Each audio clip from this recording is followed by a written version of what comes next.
Hello everybody and welcome back. ESFL 100 main card is underway. We've had a cracking night of fights so far. What a way to celebrate and just an enormous event in the history not only of the ESFL, the Esports Fight League, but of course the history of the entire combat sports, esports community, UFC 3, 4, even UFC 2 esports community is coming to a head tonight. We are here, ESFL 100. We have a cracking main card. I hope you've enjoyed that undercard so far tonight. I'm going to show you the main card and everything that's on it in just a second. We have an amazing main event, an amazing co-main event, but let's break it down. Let's take it slow. We've got time tonight to get to everything.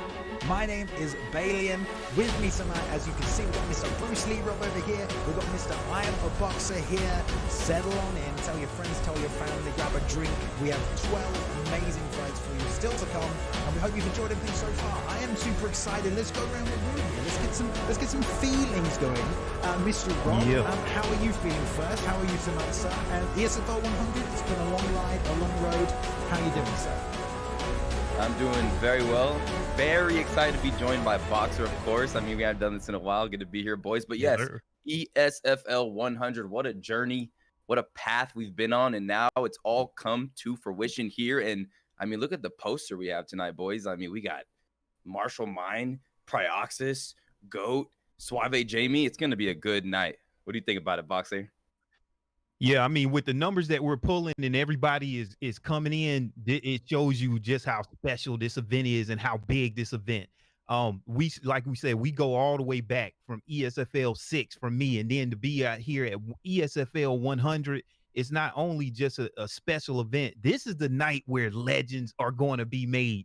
Your UFC 4 career will be cemented tonight if you have a good showing. So I'm really looking forward to seeing who's going to show up and who's going to show out.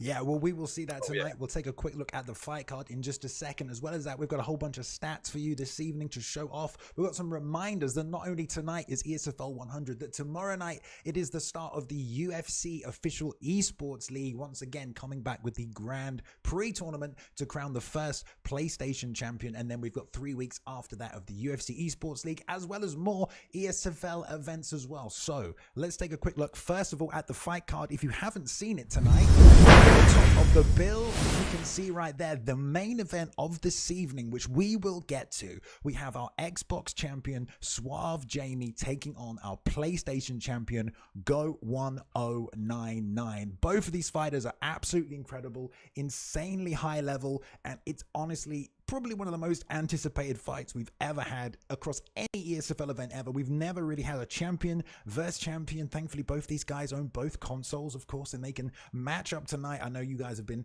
hotly debating all week who's going to take it, who's going to steal it, who's going to come out on top. And I say, you know, we've never had anything as hotly debated, as anticipated, apart from perhaps the co-main event, which is, of course, Marshall Mind, you know, the people's favorite, the sensation, the content creator who's been around since the beginning of not only the EA Sports UFC franchise, but of course Undisputed, you know, back in the day as well. So he is making another ESFL appearance tonight, and he is taking on another amazing ESFL competitor, longtime ESFL competitor, a veteran of the sport, insanely talented and amazingly creative fighter in Mr. Pryoxis, who is also, of course, on the YouTube as well. So great co-main event, amazing main event, and then all the way through the card, we've got veterans of the fight game, we've got veterans, we've got of the sport in general, up-and-coming fighters who've competed this season to a high level, people who've competed in previous, you know, video games, UFC 3. There's too much excitement going on now, guys. I'm going to go to you first, Rob. You know, can you pick some names out there, some fights you're excited, just so you guys who are just checking out at home, we are currently on the left-hand side of the card. Well, the first fight will be number 13, Pablo G taking on Cody Dank. Everything from 13 to 25 is now the main card. So, Rob, from 13 to 25 upwards, any names that stand out for you tonight?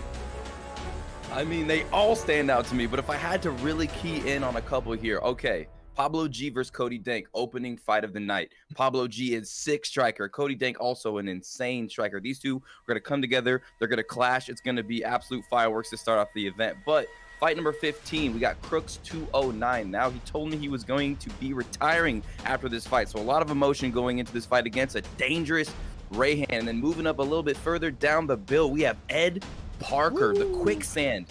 He will steal your life force against Ed Vader, the notorious, the character. I mean, this is going to be crazy. And then I would say my fight of the night, the one I am the most excited for, has got to be Martial Mind versus Pryoxis, the YouTubers clash. And I cannot wait. I cannot wait indeed. Mr. Boxer, I'll pass it straight over to you, man. I mean, you've got your own hot takes on this, I'm sure, as well. Any names that people need to look out for, aside from the main event and the co-main, because we know people are excited about those fights. Any other names, Boxer? Yeah, definitely. Bruce touched on it, but Ed Parker versus Avita X. This fight here could literally be at the top at the main event. Anytime you got Ed Parker on the card, it's going to be an exciting fight. And Avita X, whenever he first came in the ESFL, this guy was on fire, just running through the entire league. So that's one fight that I'm going to be looking at, because it's going to be a lot of skill in that fight. And like you guys said, the last two fights of the night, just absolutely amazing. Martial Mind, Pryoxis, Suave Jamie coming over from the Xbox side and fighting GOAT 1099. I can't wait. That's going to be an exciting event, one to watch.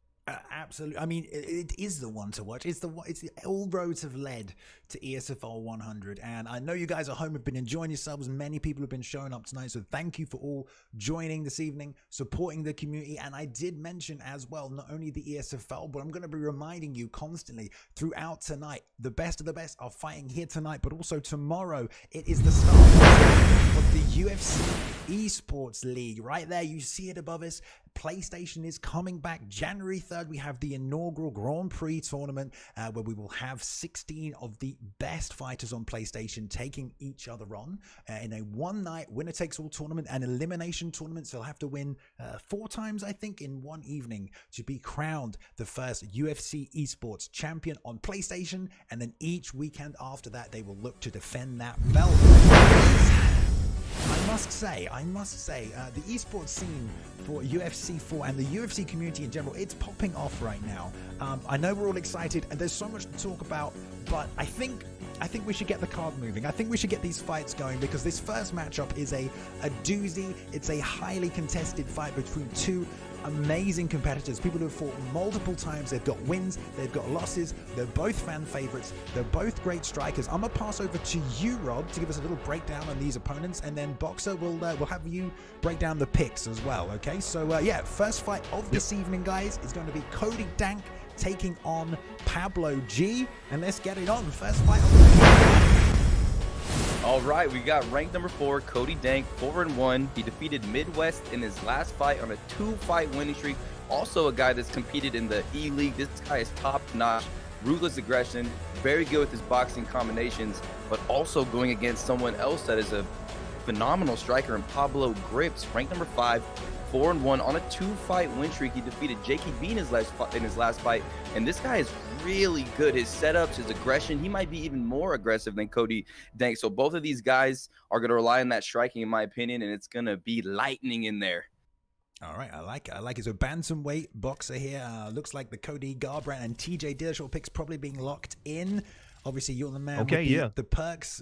Let the people know at home. Yeah, so if they go with these picks, if they go with Cody Garbrandt versus TJ Dillashaw, we know TJ Dillashaw is balanced, well-balanced fighter, so both going to be something to look at, both on the hands and the feet, going against that boxer, Cody Garbrandt, and he has fast hands, so all of his hooks and his uppercuts are going to be more faster, and they're going to be more accurate. So you want to be they're going to have to watch out if you get into a fighting exchange with Cody Garbrandt if you're TJ Dillashaw. So I can't wait to see how Pablo is going to utilize these fast hands with Cody Garbrandt against a very dangerous Cody Dank. Yes, indeed. We've got Cody Dank versus Pablo G. First fight of the night. Also, you'll see us in the corner this evening. Something new for ESFL 100. We're down here trying not to get distracted. We'll try not to make too many stupid faces, but trying something different. Here we go. First fight of the night. Cody Dank taking on Pablo G. Early, lovely driving takedown there with a double leg deep on it. Nice stuff, though, from Pablo. Immediately gives up the position, returns, tries to take that center. Cody looking to plant, swing big with that right hand. And Pablo coming forward with a classic pressure. One thing you already noticed, look at that, the wrestling right there of TJ already put Pablo in a slight stamina disadvantage there. So you want to watch out for that, but a good job keeping his feet. And look at there. He's pouring on the pressure. Pablo right there, pouring on the pressure on the TJ. Yeah, Pablo is right in the face now of Cody Dank, daring him to trade with him, and he's getting the better of these exchanges. A big head kick lands, and this is getting tough for Cody right now. He's trying to answer back. Yeah, Pablo doing a great job. Very aggressive fighter. Normally now level changing, going down low with a shot to the body. 2-3 head kicks come up tight, and nice work on the block by Cody. Loves the double jab shot down again. Nice to see him use that jiu-jitsu. He's been doing some jiu-jitsu in real life and competing, so you know he wants to bring that to the virtual cage this evening. Nice bump though, straight back to that half guard. Both landing short shots now. The optimal way to really build that grapple advantage on the ground. Cody with the posture up. Nice job, though, with the outside sway by Pablo. Hooks to the far side and a nice bump back. And Cody's dumped half his stamina doing that there, Boxer. A little bit risky. Yeah, I mean, it was a good job for Cody Dank to get Pablo on the ground with TJ, and he's doing a nice job of controlling, but he has to be careful because if he gasses out and gets his strikes blocked, then that's going to be bad for his stamina. But right now, what I see, Cody Dank really still controlling, and this is good in the eyes of the judges on UFC 4. Anytime you can get a lot of this control time, but look at that, right back to the feet, and let's see what Pablo is able to do. Oof. And now both these guys are just standing in the center, just throwing. Nice. Here comes Pablo again, and you could tell he's being the more pressure fighter, really trying to set up that 1-2 head kick, doing damage. That's bleeding through there, Balian. Yeah, I mean, that was great work. You see Cody's health ticking down, shoots the low single leg, doesn't get it with an ankle pick. Nice job. Pablo wanting to keep chopping away those hands, those straight rights coming right through the middle, and he's doing a great job slipping off to the outside as well, countering that southpaw straight from Cody, who's looking a little desperate with pressure now. Nice front kick up the middle, catch him right on the chin, and he brings that head-health battle right back to normal here, Boxer. They're kind of even on that now. And there's the single leg ankle pick. Denied again. And I like what Cody's doing. He is making Pablo very cognizant of that ground game and that takedown, and he's mixing it in. And every time that he's going for those takedowns, he is draining some of the stamina, not only of his, but Pablo himself. And it looks like the stamina advantage right now is kind of even. But I think right now Cody is taking it to Pablo. He's had the stamina advantage on the ground, and then now on the feet, you see he's doing damage, doing work. Most definitely. And wow, as the round comes to a conclusion, Cody Dank really coming back, and like Boxer said, really utilizing that ankle pick to kind of shift up the mind of Pablo. He doesn't know if that takedown's coming. He doesn't know if that 1-1-2's coming. So a little bit of brain scramble, a little bit of a momentum change into round number 2, Balian. Yeah, we got to fight. We're seeing that classic Cody Dank double jab straight right there. Well, this is the 1-2, but he uses that to break that block down just over the course of the fight. Nice big head kicks come out there from Pablo throughout the fight as well, breaking the block and catching him at the end of these shots when Cody's looking to slip and counter. That's a great way to make adjustments to the plant slip straight counters, but also it's that front kick as well from Cody. I think Boxer doing good work in that round too. Yeah, definitely did a good job. I'm really not sure who won that first round, but right here in the second round, you see they're coming out. Cody Dank throwing. They're right in the center of the octagon, just throwing down. But like we said, the fast hands of Cody Garbrandt, you do not want to get in a striking exchange, and exactly what he wants to do with TJ. Take him down, get out of that firefight scenario. And a beautiful slip there by Pablo to get that animation, to get back to his feet. And now Cody trying to throw back. Pablo's right there. Nice leg kick, throwing that lead hook straight. Oh, they're exchanging. Oh, man. I mean, great head movement by Pablo. Got outside of that cross, and then Cody switched to the lead hook cross, and he still got to the outside of it. So nice job by Pablo mixing up the head movement. And the start step, there's that front kick again up the middle. Pablo trying to return with that roundhouse. Doesn't get it. Nice liver shot on the rear roundhouse by Cody. Now marching forward. Double jab straight, breaking that block. Pablo trying to return, but that double jab all day, all night, piercing through. Head health ticking away here for Pablo. Sends a rock, but no. The head movement still keeping him in this one for Pablo. Yeah, one thing I like what Cody is doing here, he is keeping that pressure, and he's keeping the fight standing on the feet, but he cannot whiff these shots because that's going to hurt his stamina. And Cody Dank is doing some side steps. I saw him evade some strikes, going for takedowns. And it's tough to tell right now who's in the lead right now, but these guys are throwing everything that they have into the other, everything in the kitchen. There it is. Look at that. Beautiful jump. Huge left hand there. Dropped him as well. By Cody Dank got the first knockdown of the night. Yeah, Cody Dank, big shot. And now coming forward, lead hook, another one. He's firing them off fast. He's standing right there. Pablo trying to answer back. Here comes Cody Dank, though. Oh, they're just exchanging big shots. Oh, there's another straight. Big one. Beautiful jump. Pablo trying to slip to the outside. Cody's not going to have enough stamina to chase him, but there's another lead hook. Crouching him there. He's trying to slip to the outside of the uppercut. Nice work by Pablo staying in this fight, but he's hurt. Rock the block is non-existent. Body, head health there by Cody, looping that rear hook over the top, and Pablo's trying to dip that head off to save his life. There's no block left on that meter. There's a nice slip straight as Cody's still trying to work his way in, using that lead hook, like you said, Rob, being super accurate tonight as Cody looking to just land his shots to set up his combos rather than throwing the combos to force the action. But Pablo's still swinging, plying that big looping cross, the rear hand, excuse me. Cody thinking about a takedown there, but he's back in with the lead hook here. Pressure all the way. Nice stuff by Pablo. This is so close. Yeah, these guys are not leaving nothing on the table here. They're throwing everything at each other. He got him. And another one. By Pablo, can Cody Dank, and I like what he did. He backed up again, got a knockdown of his own. Cody Dank showing why he is one of the best in the league right now. Can he get that knockout? This could be it. This could be it. 30 seconds. And a nice head movement there by Pablo to evade the finish there on Bruce. Wow. Beautiful, but now it's the tables have turned. Oh, he's gonna be done. In an amazing fashion. Wow. Damn. So you gotta feel bad for Cody in that one. Almost had the fight done at the last. Dropped in consecutively. Keep working him, but that's Pablo G in a nutshell, right? We've seen him with his aggressiveness come back from situations where the brink of defeat, it seems so certain, but he's come back. That's such a dangerous finishing position as well when you have your opponent hurt. That backside posture up, you can pound strikes through. Really, there's only one way to frame, so you can go low with the uppercuts, bait out the frame high with the hooks as well. Great finish, and man, you got to feel bad for Cody. Burnt the stamina out trying to get it done, right, Boxer? Yeah, I mean, so what I saw in this fight, both of these guys were pretty much even. Both of them depleting all of their stamina. Like we were saying, throwing everything at each other and the kitchen sink.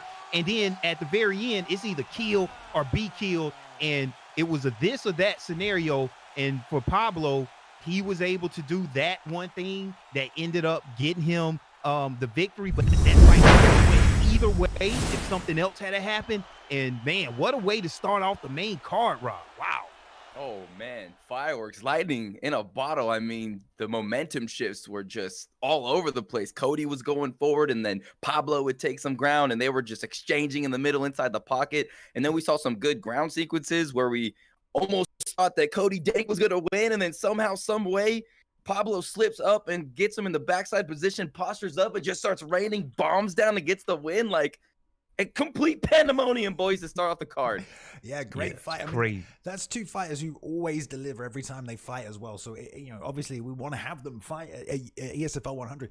I kind of feel for Cody because he's showed such improvement over the course of UFC 4. He had a great stride and a great winning streak, really dangerous at UFC 3, and he's shown flashes of that in UFC 4. But there's been a couple of moments like that where victories just slipped through his fingers. So I got to feel for Cody on that one because that must hurt, man. You're in there, but he put on a great fight. He really dictated the pace towards the end of that second round on the feet, was picking Pablo apart. Pablo trying to step back in with those looping hooks and able to use the head movement to survive, find the counter shots. But a good fight, and what a way to kick off the main card, boys? Oh yeah. That, I mean, you can't ask for nothing better than that. And then right now, I'm looking forward to this next fight because these are two top of the line, top tier fighters here.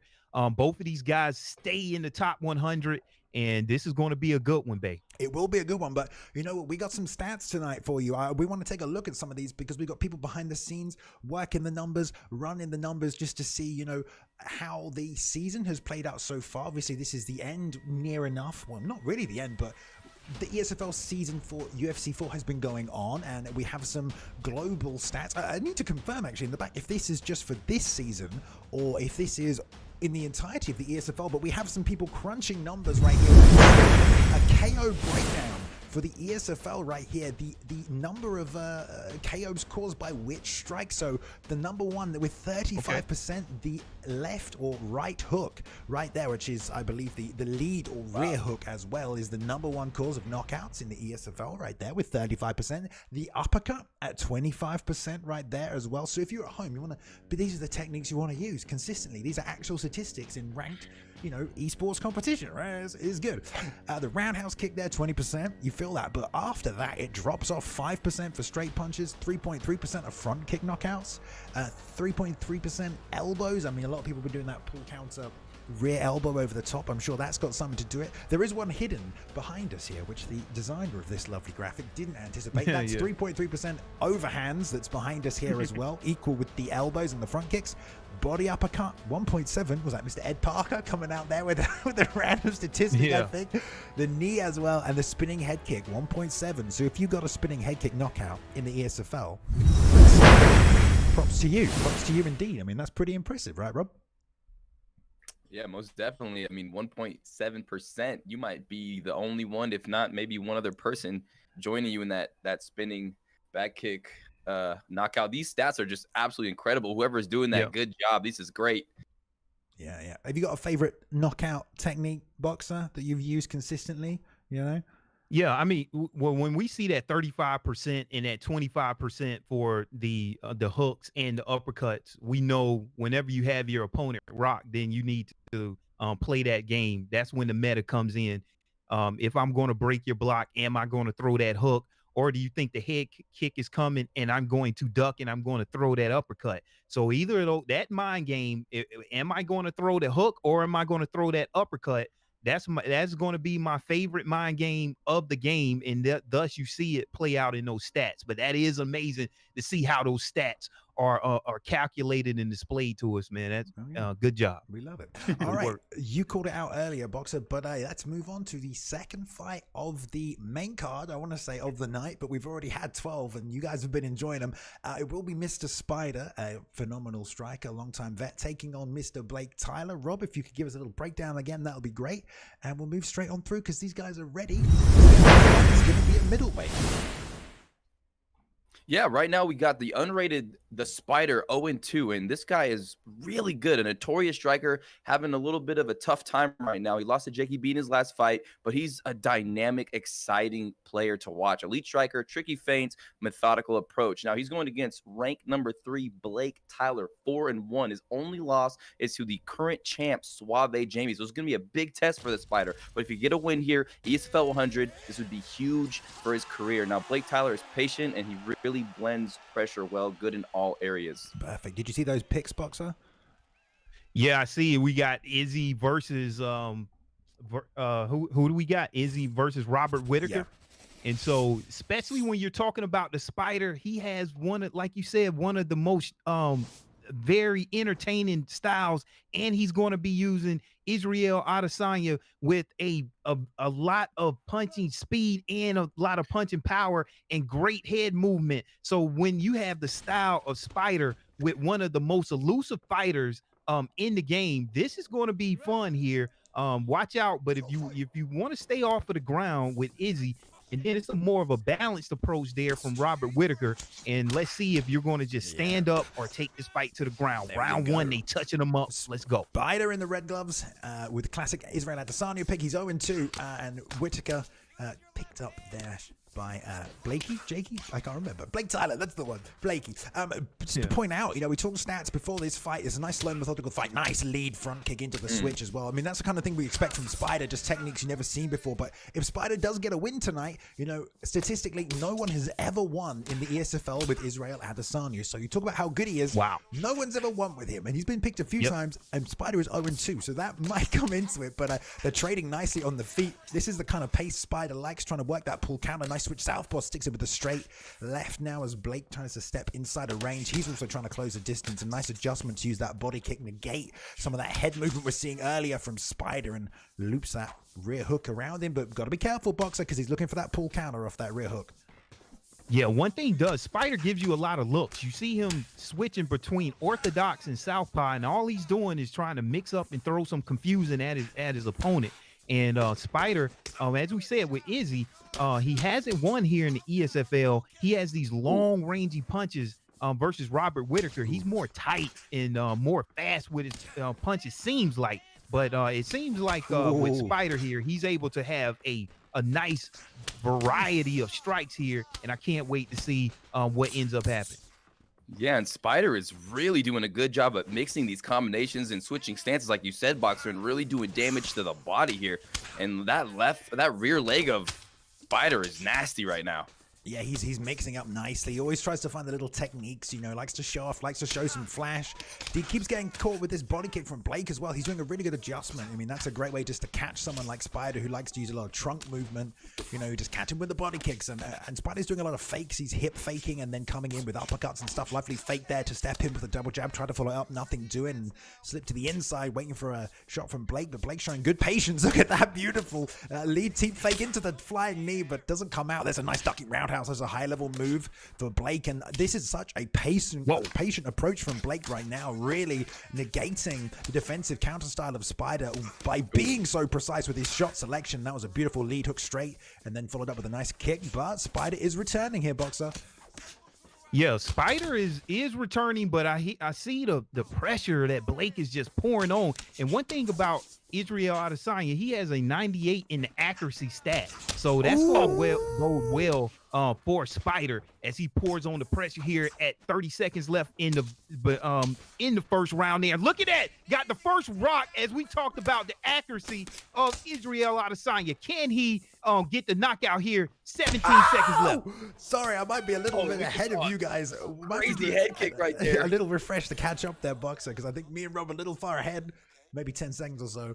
But yeah, beautiful head kick, right, Rob, to close out that round, set it up nicely, looking for that question mark kick the whole fight so far.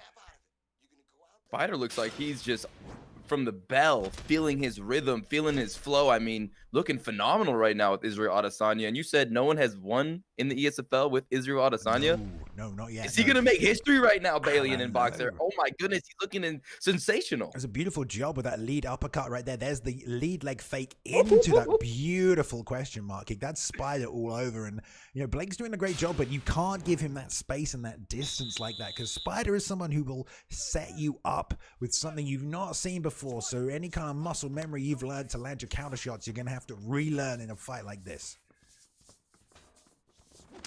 All right, I think yeah, starting round one, I think I'm all caught up here.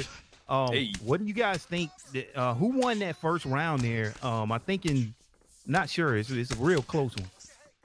I would say the Spider definitely probably took that round, in my opinion, because he threw some heavy shots. Didn't he get most of the rocks that round too? Oh, here comes Blake Tyler. This is a great adjustment. Yeah, I was gonna say here, Rob, look at this beautiful combination. Oh my god, the pressure. Wow. And this is how you deal with Spider. You get in his face as well, and that is just such good pressure work from Blake. Slipped to the inside, rocked him with that nice rear uppercut, and then stepped in close, planted the rear hand on his chin and dropped him. So Spider's now back to the cage. Gonna have to work out of this position, and the head health and the body health just chip in away. Blake doing a great job finding those shots, Boxer. Yeah, so let's see what Spider can do. He's facing some adversity here after suffering a knockdown. Like we said, nobody's gotten a win here in the ESFL with Israel Adesanya. So can he be the first one to do it there? The 1-2 head kick coming there from Spider. I really want to see him come back here. But right now, Blake throwing on that pressure, man, doing a great job at evading strikes. And it looks like he has the stamina advantage. This could spell some trouble for Spider. Yeah, it can, and it's very interesting. It seems like Spider is standing a little bit closer than he was in round number one, and really standing in the boxing range with his opponent. So this could be troublesome for him. We'll see, though. He's going for the takedown. He completes it. Good job.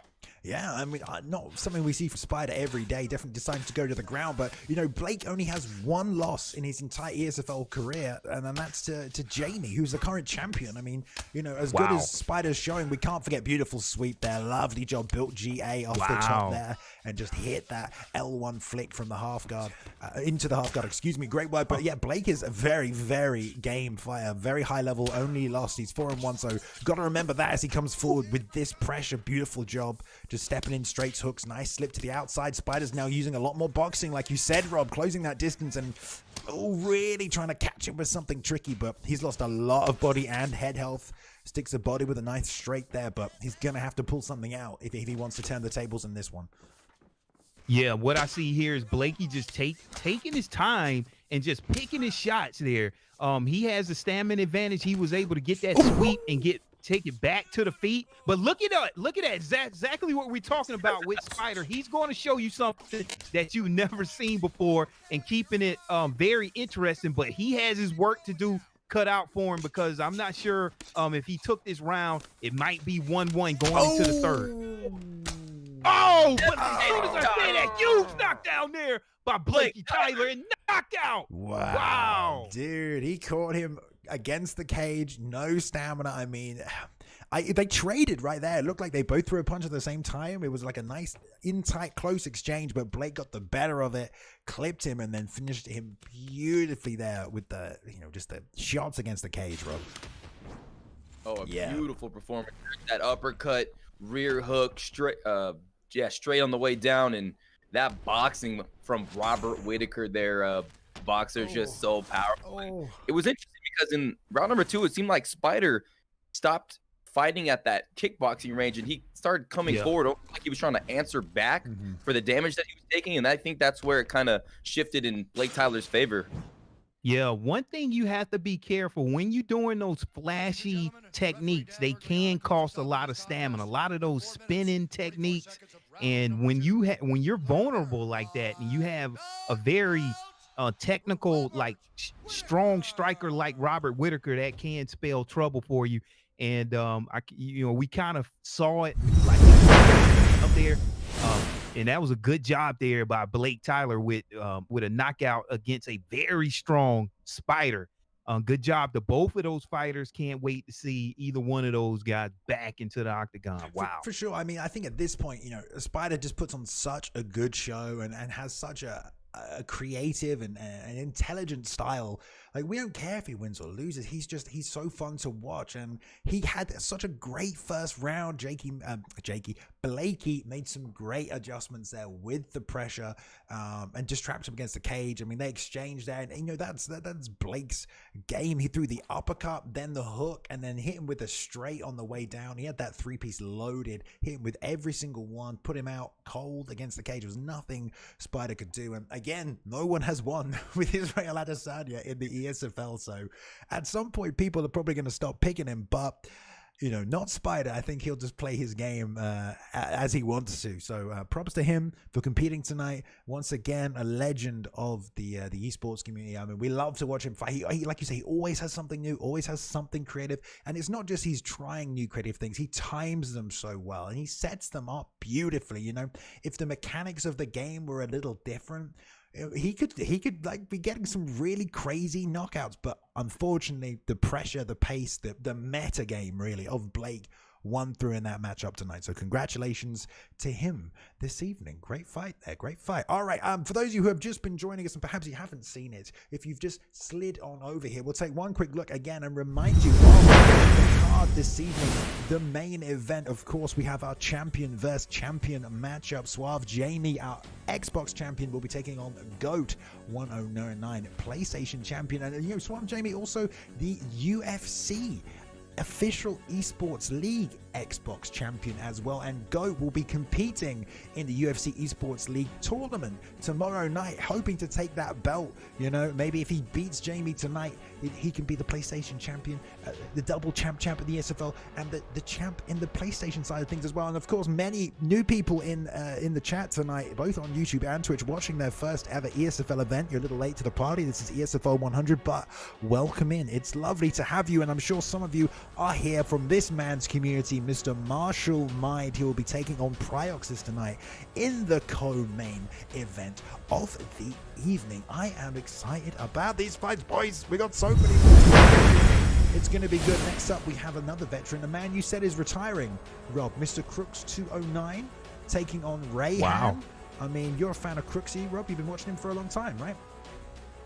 I have, yeah. He told me the other day that this was his last fight, so this could be a little bit emotional here. He's ranked 19, 3-4. This guy has trained before in Vegas MMA, and then he went off and kind of lone wolfed it for a little while, found training partners, and really brought a unique set of skills to the game. I mean, his ability to trap you and make you miss and make you pay with his elite striking and his great ground game. I mean, he's always going to be a legend. And if he ever wants to come back, he always has a home. You know, he's one of the best competitors we have.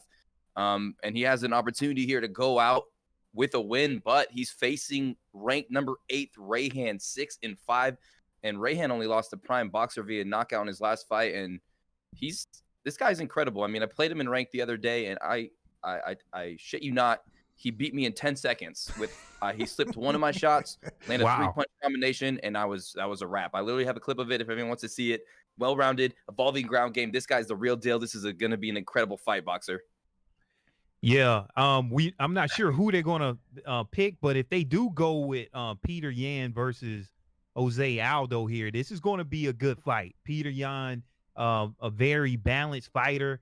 And then if he goes with Jose Aldo, one thing that about Jose, he's fast out of the gate. I think so you might be looking at round one, the wrong fight there, right? No, is it not lightweight? Am I I think it's no, we're bantamweight. Jose versus Jose. Really? Am I got the wrong thing? Oh, yeah. I'm just going by the. Yep. Oh, I'm one fight ahead. Excuse me. All right, guys. Take it back. I'm confused. It's my fault. So we're not sure. Who they're going to lock the fight in with, but if somebody goes with Jose Aldo, in the first 2 rounds, he consumes less stamina with his strikes. He has that out of the gates perk. So let's see who's going to what fight they're going to lock in.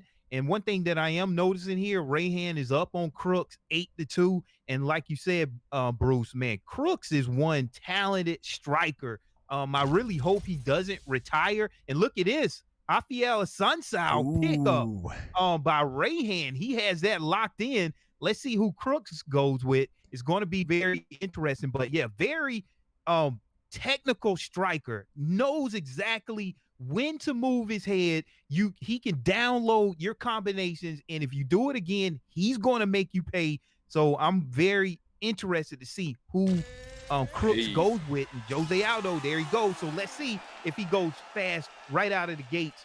He's with that stamina advantage for rounds 1 and 2 for that Jose Aldo pick. Yeah, I love the picks. I love the matchup right now as well as Sunsao. I mean, I don't think we've ever seen the Sunsao in the ESFL, but great fighter, well-rounded, big power, not the best footwork or speed, but I mean, that's going to be tough, especially against someone like Crooks, who's going to dance around him. But we're on to the 3rd fight of the night, potentially a veteran in Crooks' last fight ever. He's gone with the Aldo pickup in the blue gloves, and he is taking on Rayhan. Already 10 seconds. You said 10 seconds, Rob. It's already happened, bro.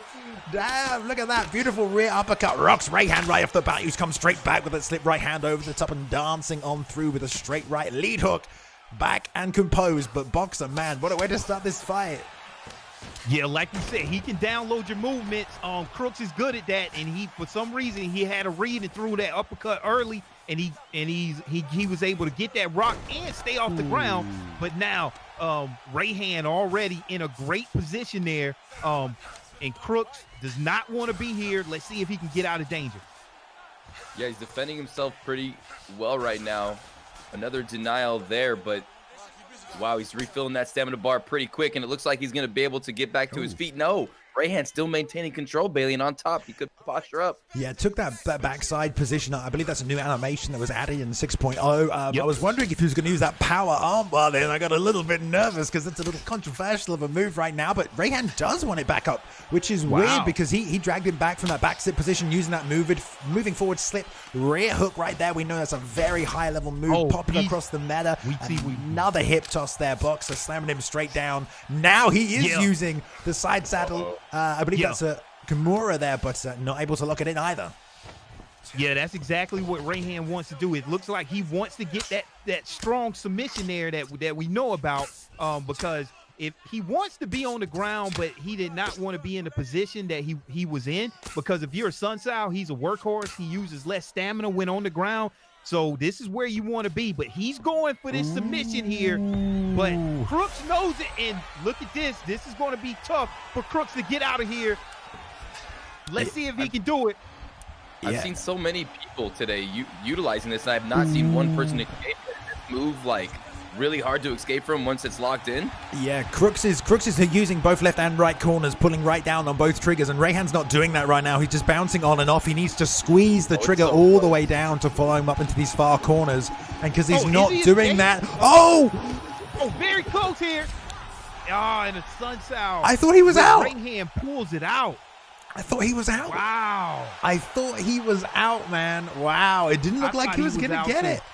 I guess he just fell back in towards the end, and Rayhan gets that quick sub right there. Now, I want to know, was that a power sub? I mean, these R1 subs, these power subs that people have been using, some of the game changers, me and you, Boxer, I mean, we've seen it in the chat. People have been calling for a nerf on those techniques because they are very, very powerful. I mean, what do you think about that? Yeah. If that was a power sub, I'm assuming it is. I'll get some confirmation from the back. Can we even tell? I don't. Yeah, well, it's very tough if you want to do a power transition into a submission to have a transition block.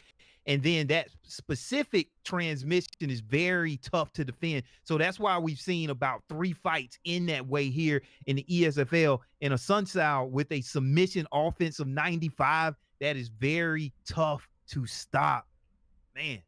And there's something about that move. I've been watching this event all night, and it seems like as soon as someone locks that in, there's something.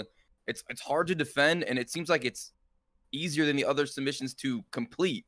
I don't know, because I've seen some. I mean, we saw D-Mart Gaming earlier get submitted by that, and D-Mart doesn't get submitted like that. No. So there's something with that move that's very interesting to me. I don't know. I don't think D-Mart has ever been submitted in ESFL competition. Perhaps I'm wrong. I mean, I would just assume that's the case, but yeah, that's the thing. I mean, listen, we're not the commission, you know, the other side of the team are handling that in the back. I mean, I don't know if there'll be any reprimands. This is ESFL 100, you know, so maybe there will be, maybe there won't, but yeah, certainly very controversial amongst the community, those moves. So it is what it is, guys. That's the end of that one. You know, talking about submissions, though, we have some more stats for you this evening. You know, we have a breakdown of all the submissions that have been hit in this season of the ESFL. So we're going to have a quick look at these right now. As you can see, it is 34% armbar submissions. Now that would be from full mount, that would be from off the back, also from the back control position on the ground as well. Very popular to hit from there. Also you can hit the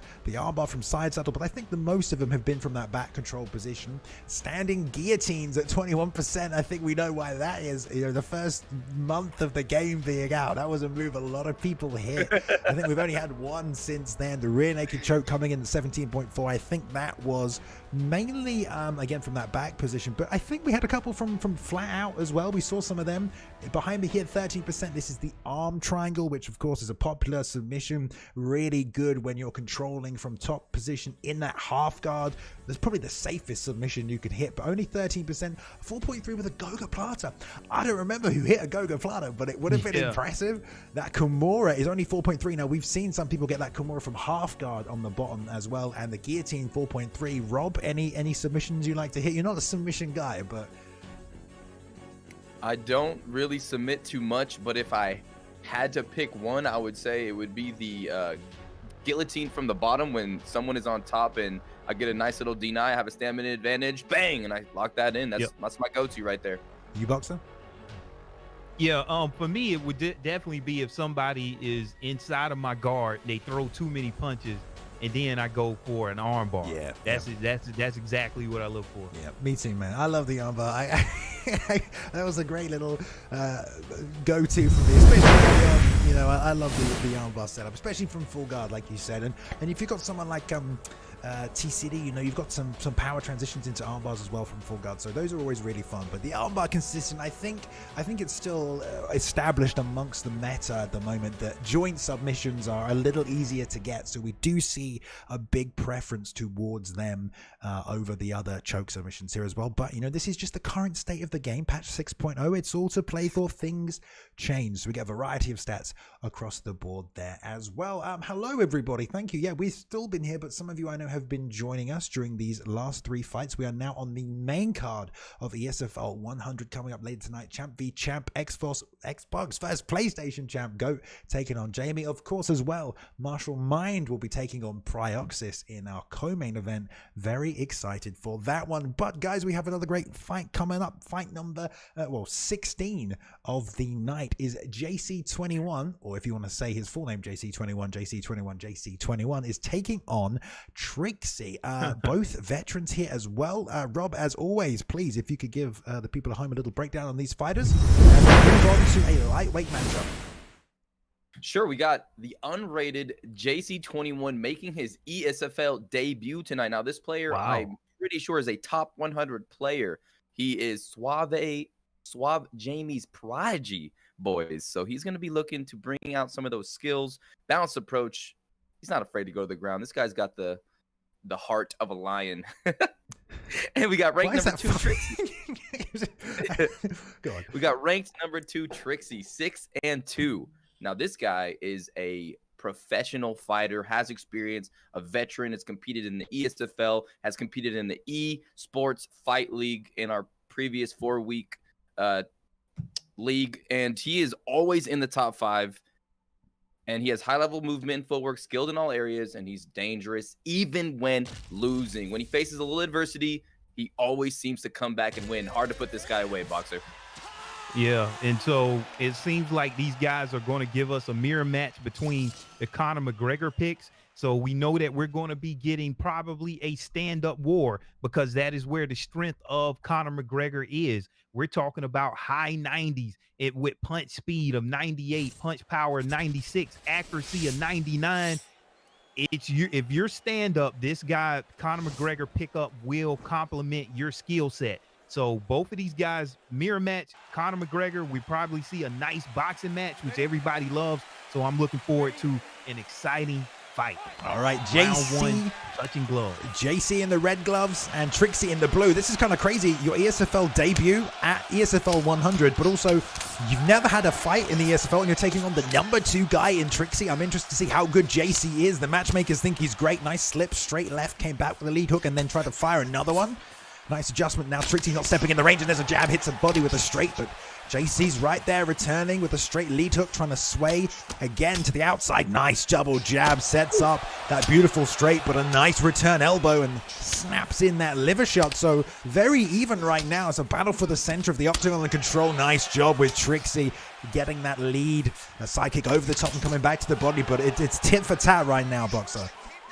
Yeah, one thing I like to see, who comes out and who's going to establish that position and control of the octagon. Right now, JC. Oh!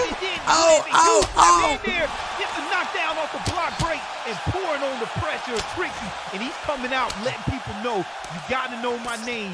Even though I hadn't been here, I'm here to show up and show out. And that's what JC is doing right now. Wow. Nice start to round 1.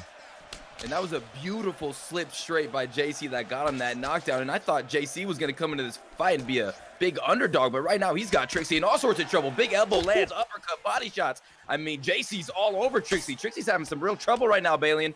He is indeed, man. I mean, this is surprising to see JC come out in his debut. And boys, you're not going to believe this. JC is our youngest competitor. He's only 13, boys. He's only 13. He's putting it on the number 2 guy in the world right now. Trixie coming back strong, though. There's a beautiful straight left right down, using that up with a double jab. He's been doing that early on to good success. There's still half of this first round to go, and JC's trying to snipe away, using all those lead hooks. Beautiful straight. I love it. Oh, beautiful read by Trixie, though. Gets underneath that, trying to use the stamina advantage to break the block down. Not able to follow up on it, but Trixie, excellent job ducking under that head kick after a nice smooth combination transition from JC after a slip straight, coming back with a hook. And JC's doing a great job of firing combos and then slipping on your return counter shots. There's a lead hook and a rear uppercut, catches him there beautifully and trying to march him down. Now Trixie on the defensive, trying to pull counter his way out, but there's no let up. Ducks another head kick, Boxer. Trixie is staying in this fight. Yeah, one thing about these veterans, they know how to fight through adversity, and that's what Trixie is going through right now. And he's been rocked twice, but look at him. He's able to move his head and get, and that's a huge counter there by JC and knocked him down with the elbow there. And JC is pouring on the pressure here. Let's see if he can get the knockdown. Yeah, it's real close. That head health is super low right now on Trixie, and he's trying to fight back. But man, there's that push kick. Here comes JC. He's looking to put the finishing elbow. I mean, those elbows by JC boys have been phenomenal tonight. Oh yeah, beautiful. Trixie's done a great job landing where he can. They're just mirroring each other with the strip slate left. Wow. A great job together there. I mean, but just the stamina from JC as well. He's winning the stand-up, but the stamina is just starting to take over. I think that's going to play a factor. I mean, if it fights out at this pace, it's going to be stamina or head health that deteriorates first. Great showcasing from JC so far early on, using those slips, those straights on those counters, and Trixie trying to fight him off here, Boxer. Yeah, one thing I see with JC, he is phenomenal at moving his head. If you throw that straight, he's going to slip it. And then if you throw the uppercut or the hook, he has a pull counter in his back pocket, ready to pull it out anytime. Ooh. And so look at this. Now you're a wrestler. Wow. And that shows you whenever you have a good stand-up and you're able to implement it to that level, some people want to start taking it to the ground. Ooh. But what else are you going to do? Wow. Here comes Trixie coming back.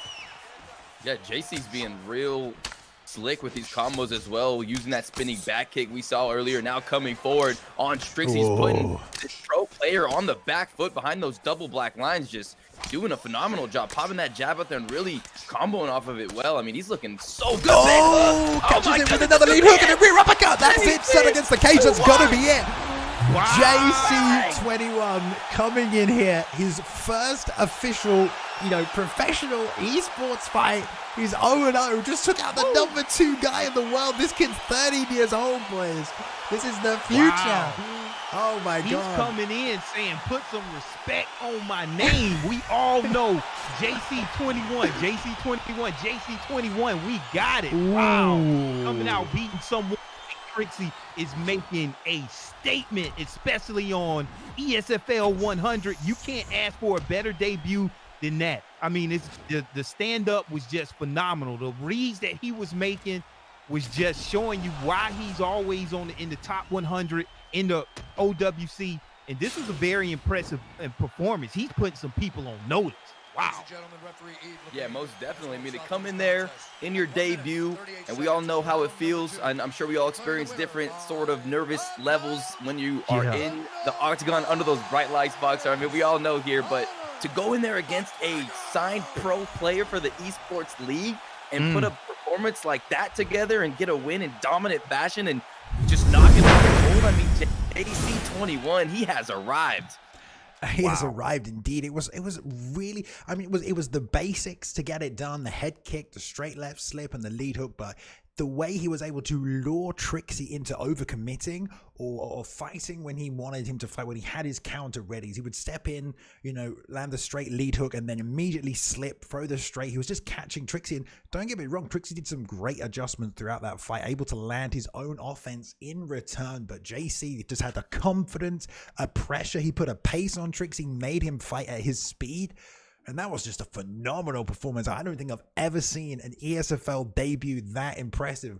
Guys at home, this is not just ranked mode where you fight whoever. This is one fight that you get, that you train for 1 week, 2 weeks. You don't get a redo. You don't get to just play again. You show up, put on your best performance in front of how many people do we have here tonight?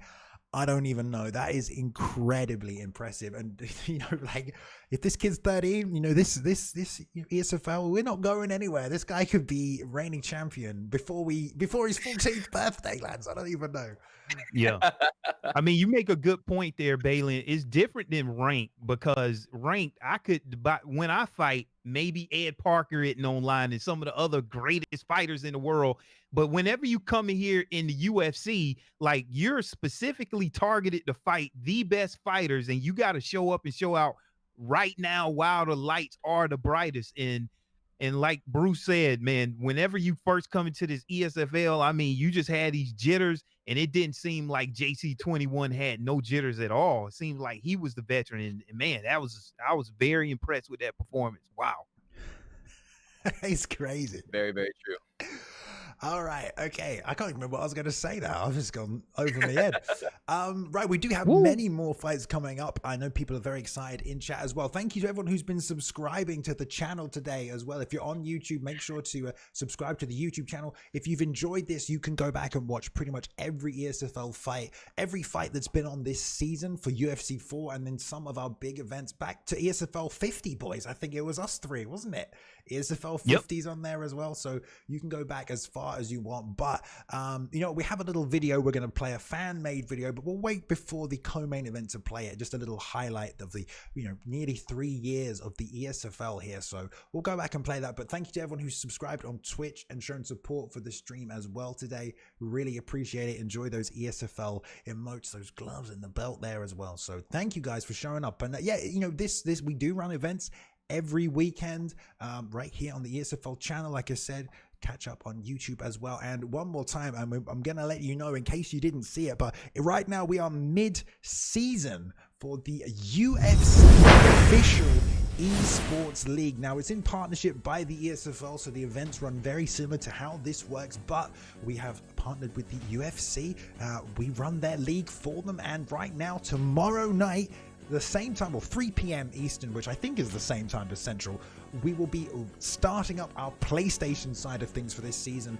Just before Christmas, we had 4 Xbox events, started with a tournament, 16-man crowner champion, and then we had 3 events after that. The champion tried to defend their belt. Well, tomorrow night, the UFC Esports League will return with the PlayStation side of things, a grand tournament. It's going to be a big one, 16 competitors, winner takes all, elimination tournament, and then after that, 3 weeks of UFC Esports fights. It's going to be fantastic. I mean, tonight, ESFL 100, we've got some of the best players in the world, but not all of them, but I guarantee all the best PlayStation players in the world will be competing tomorrow night in that Grand Prix tournament. So if you've liked what you've seen tonight, if you want to see the best of the best fight each other, it's going to be absolute fireworks. So look forward to that one. That is on twitch.tv/UFC, guys. That's on the UFC Twitch channel, twitch.tv/UFC. Right, guys, we have plenty more fights to come up tonight. I believe we're moving on to number 17. It will be Izzy Easy taking on Gavin.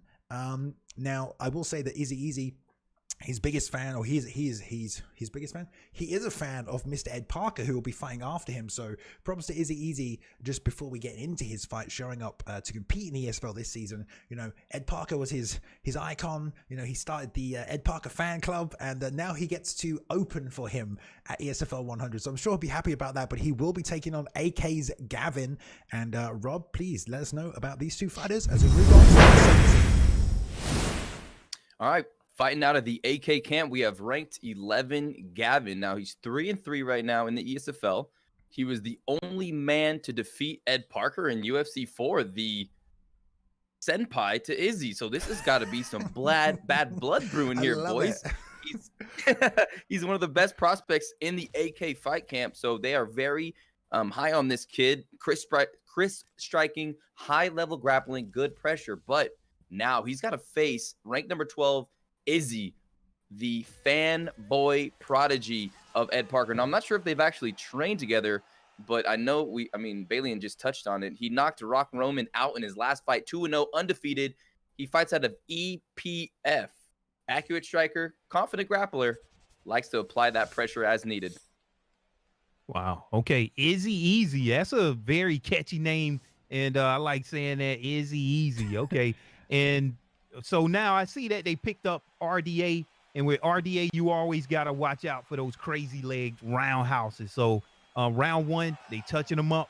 Let's see what happens here. Let's go, Izzy, with the Volkanovski pick right here. Gavin, yeah, with the RDA, like you said, a bit of revenge on the table for Izzy tonight. And Gavin, I think whoever's hosting this, a German, I believe, is the nationality for this person. If we can get the nationalities, I'd love to see it. But nice hip toss there from the single collar. Nice deny by Izzy. Straight back up on the feet. Take the fight back to where he wants it.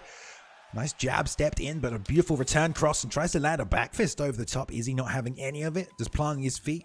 Trying to land that hook. Nice job slipping, and comes back with a leg kick as he circles and backs out there. Good work holding the center cage by Davin. Start to step on his way in, dipping that right hook over the top. That's going to get over that straight punch of Izzy. He tries to counter him, but there's a lot of pressure from Gavin right now. Is he already finding himself against the cage, boxer?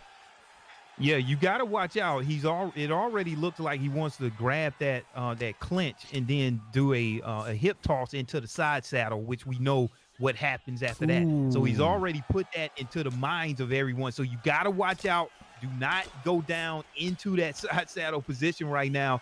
Gavin right now pouring on that pressure. Izzy easy on the back foot. But look at that 1-2 head kick. That was a lot of damage there. He wants to fight off of that double black lines, stay off of that cage. Nice intercept there from Izzy Easy. And we got a fight on our hands, boys.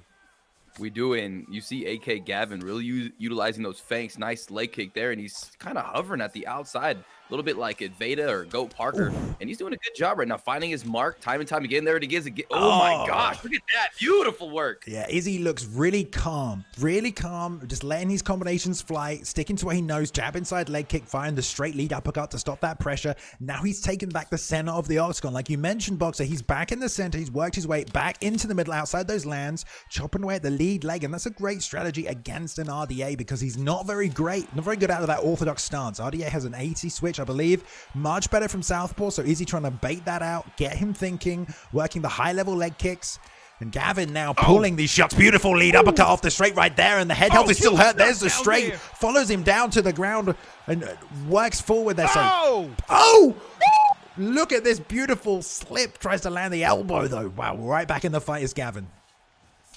Wow, another rock there, and another huge knock down there by Izzy Easy, and gets hit by the up kick. Man, this is going back and forth. I mean, this is what type of fight you want to see. And now Gavin settling the pace down, getting things back down to the ground. Is a little chaotic there. These guys was rocking each other back and forth. And man, these guys are just throwing everything that they have out at each other. Now back to the feet. Let's see if they deny the takedown there. And man, they're back at it.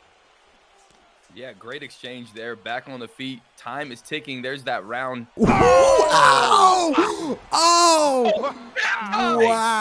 What a right hand. Boys. That was and we called it there. You got to be careful after that 1-2, and you can't just throw that head kick out. Both of these guys know that it's coming, and they're ducking. And then for the other fighter, their stamina is getting depleted, and it's an easy rock. So let's see if they, after the 1-2, they throw an uppercut, trying to bait out that duck. Rob, what do you think of that right hand, man? Oh, I mean, that was beautiful. Power right hand, perfect placement, perfect patience. That was just legendary, Balian. Oh my God, ducked beautifully the head kick, like you said, and now Gavin's back under pressure, working that block down, tries to get that pull counter elbow. We've seen there's a very high knockout percentage. There's another right hand. Beautiful job. Easy trying to march forward once again, chopping the inside leg kick, getting Gavin thinking about that head health, that rock, and then coming down low, nice and low. Very Romero 17-esque. And look at Izzy backing up here, Boxer, retaking the center, calming it down. Look at this, just being nice and patient, looking for his shots. One thing I like is a 96 footwork there by Volkanovski. So Izzy Easy is going in, going out, getting a leg event there. And like you said, only an 80 switch stance there for RDA. So his power is going to take a hit there in this stance right here, this traditional stance. So I like that footwork there by Izzy Easy, and it's paying dividends for him as he's able to move around that octagon a little bit faster. Wow. An amazing fight because they're going for the kill shot time and time again, which is allowing these guys to make these crazy reads, these crazy ducks, these crazy slips, and it's just such a wild fight. I'm loving it. He needs to move, man. Gavin's focusing too much on denying the body knees to get an easy get out there. He's not moving. He needs to move his feet as well. Nice adjustment back to the back there, but Izzy's staying in. I love Izzy's jab from the center. We've seen him just pop it in the face over and over again. That double jab is money for Izzy. Use it to bait out an offensive attack and then just slides back using that footwork, like you said. So it's jab, jab, I'm out of there. Jab, jab, I'm out of there. You overcommit. Another beautiful pivot out to the far side there. And he's got Gavin back to the cage again. The jab, and then steps out, baits out the offense. This is beautiful work with a jab from Izzy, but eats that big right hand. Power diminished, though.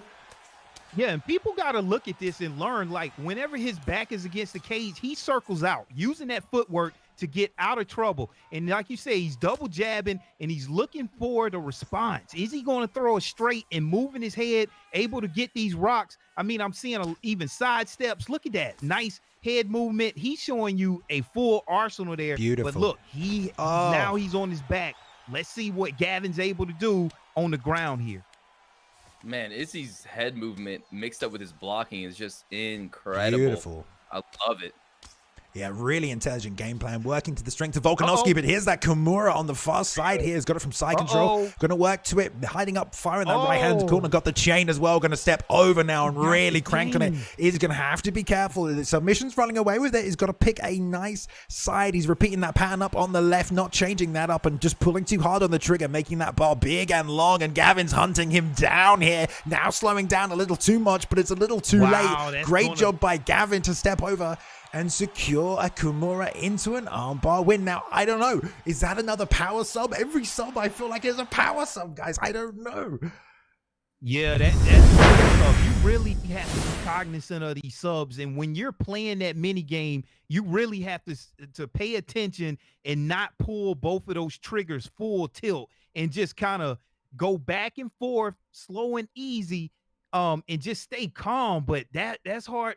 Like we say, anytime you see that arm bar, it's up there for a reason in the percent finishes. You just can't get in that arm bar right now. Wow, that's a great finish there. What do you think, Rob? Yeah, that was impressive. We've seen so many submissions tonight, and it just seems like these guys are locking it in, and their ability to control, like from the gate. Usually it takes a while to set up and learn your opponent's rhythm and how they're going to defend. But tonight we've just seen people getting that first submission, and you hit that, bam, you hit that button, got that switch and locked it in. Beautiful work. Beautiful job. What a fight. And I really liked, man, that fight was just wild. Those guys were just throwing so many power shots to end this fight and to just flatline their opponent, which opened up so many sways and ducks and just crazy acrobatic movements and flicks. It was beautiful to watch, and that was very exciting.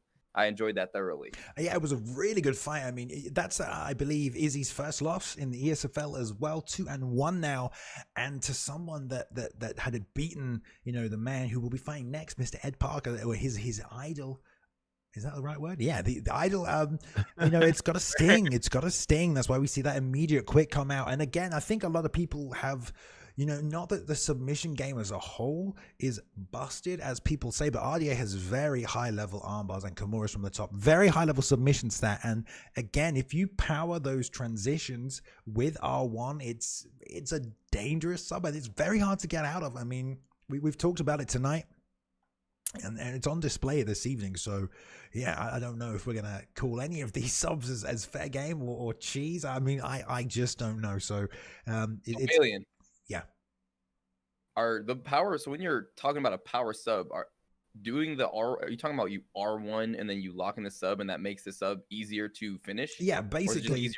Well, I'll let Boxer explain a little bit as well, but essentially every submission has a sort of a level, a number assigned to it that sort of gauges how good of a technique it is. So, you know, a Kimura from half guard is not as good as a rear naked choke when you're in a back flat position. You know, that's a stronger position. It's an easier position to secure a sub from.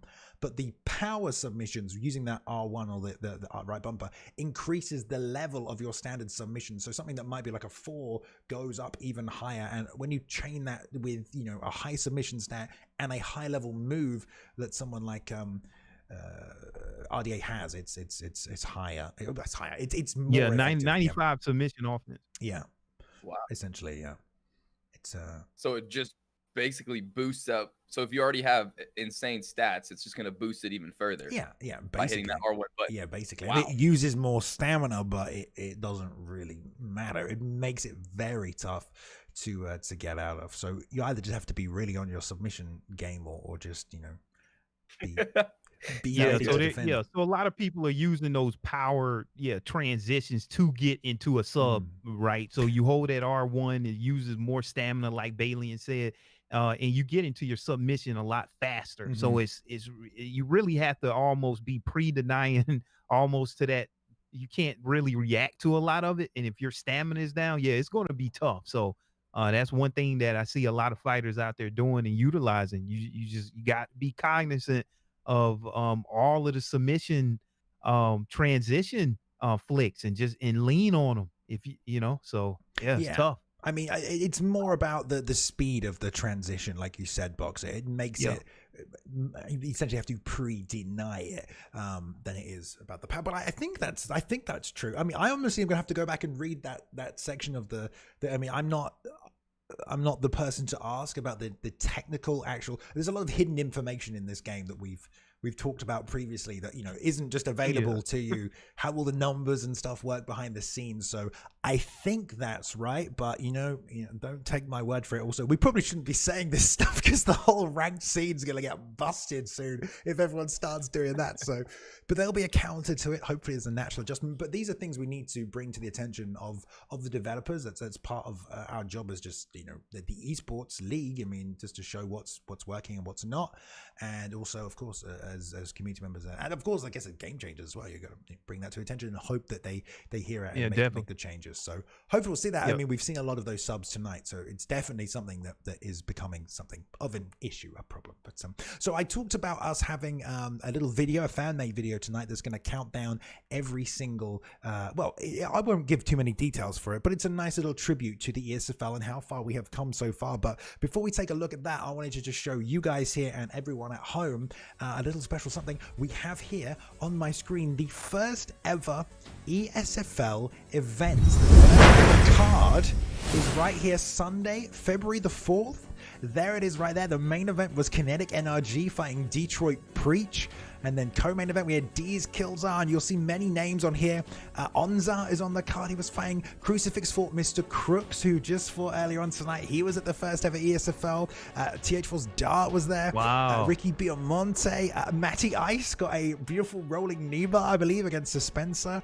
Brand new Mac, who fought earlier on tonight, fought on the first ever ESFL. Pryoxis is over there, fighting on the first ever ESFL event there as well. So lots of names. Rare 420 as well. So anyone who was there for that event, I believe, Mr. Meat. Look, Pryoxis' name is spelled wrong. Yeah, it is spelled wrong. Look at that. That's some authenticism right there.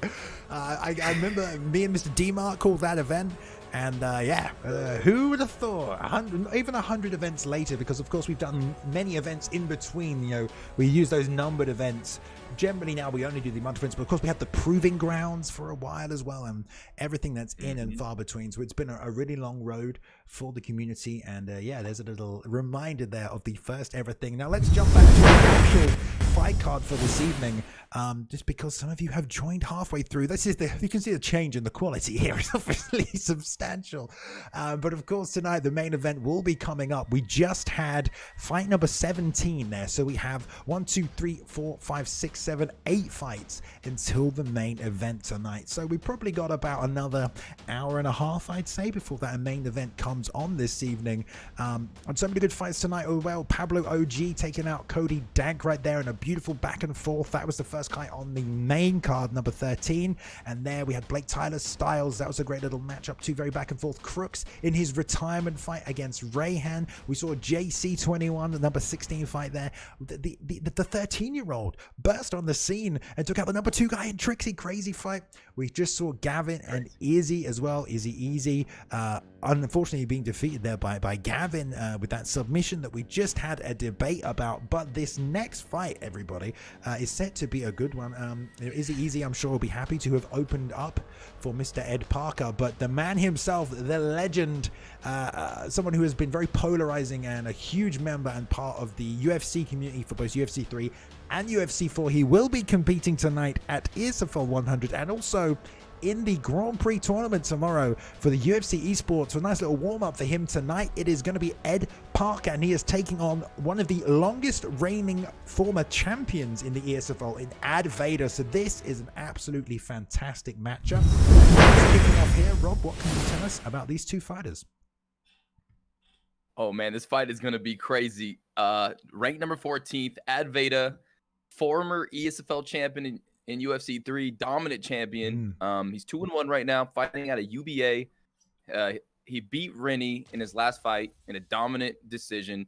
And this guy's going to kind of hover on the outside. He's got a grapple-heavy style, and once he gets you in that side control position, watch out. That's the key position for Ed Vader. But he's going against ranked number 5, Ed Parker, 4-1. I call him the quicksand. In EA Sports UFC 4, this guy has just evolved. He joined Team Dark with Swiss, Papa Doc, Romero. I mean, these guys are just sharpening each other's blades, and Ed Parker is the best I've ever seen him, and he was already phenomenal, and I mean, he's just incredible.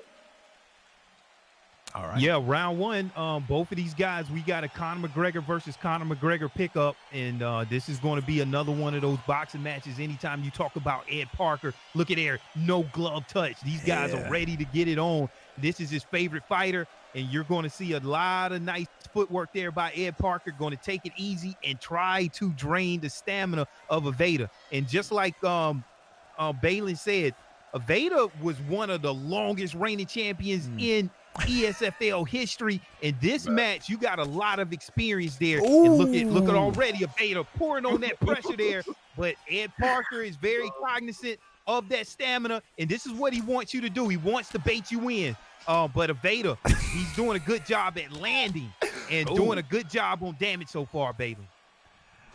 I mean, just standing there waiting for the assault. I don't know if this is Ed just trying to play a couple of mind games. We usually see him very aggressive, work the body early with that rear, beautiful rear uppercut, I was going to say, but landed a nice straight after dipping that overhand. And Vader's definitely a methodical fighter, likes to double jab, likes to straight, likes to throw the overhand.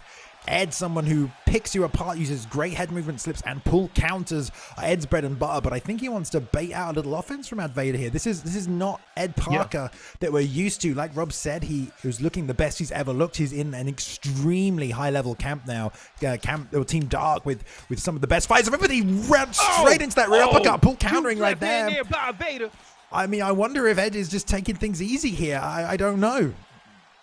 Well, when I've some of his last fights in the ESFL, Ed has really drained the stamina there, and see, with that straight punch to the body, when your opponent is throwing that hook, is really going to pay dividends later in the round. If he's able to weather this little storm here, he's only been rocked once. Ed Parker can really turn on the gas later in the rounds here, but it's a dangerous game that you play when you're fighting somebody as dangerous as Ea Vader X up right now with a rock. And let's see how Ed Parker methodically comes back with some pressure of his own.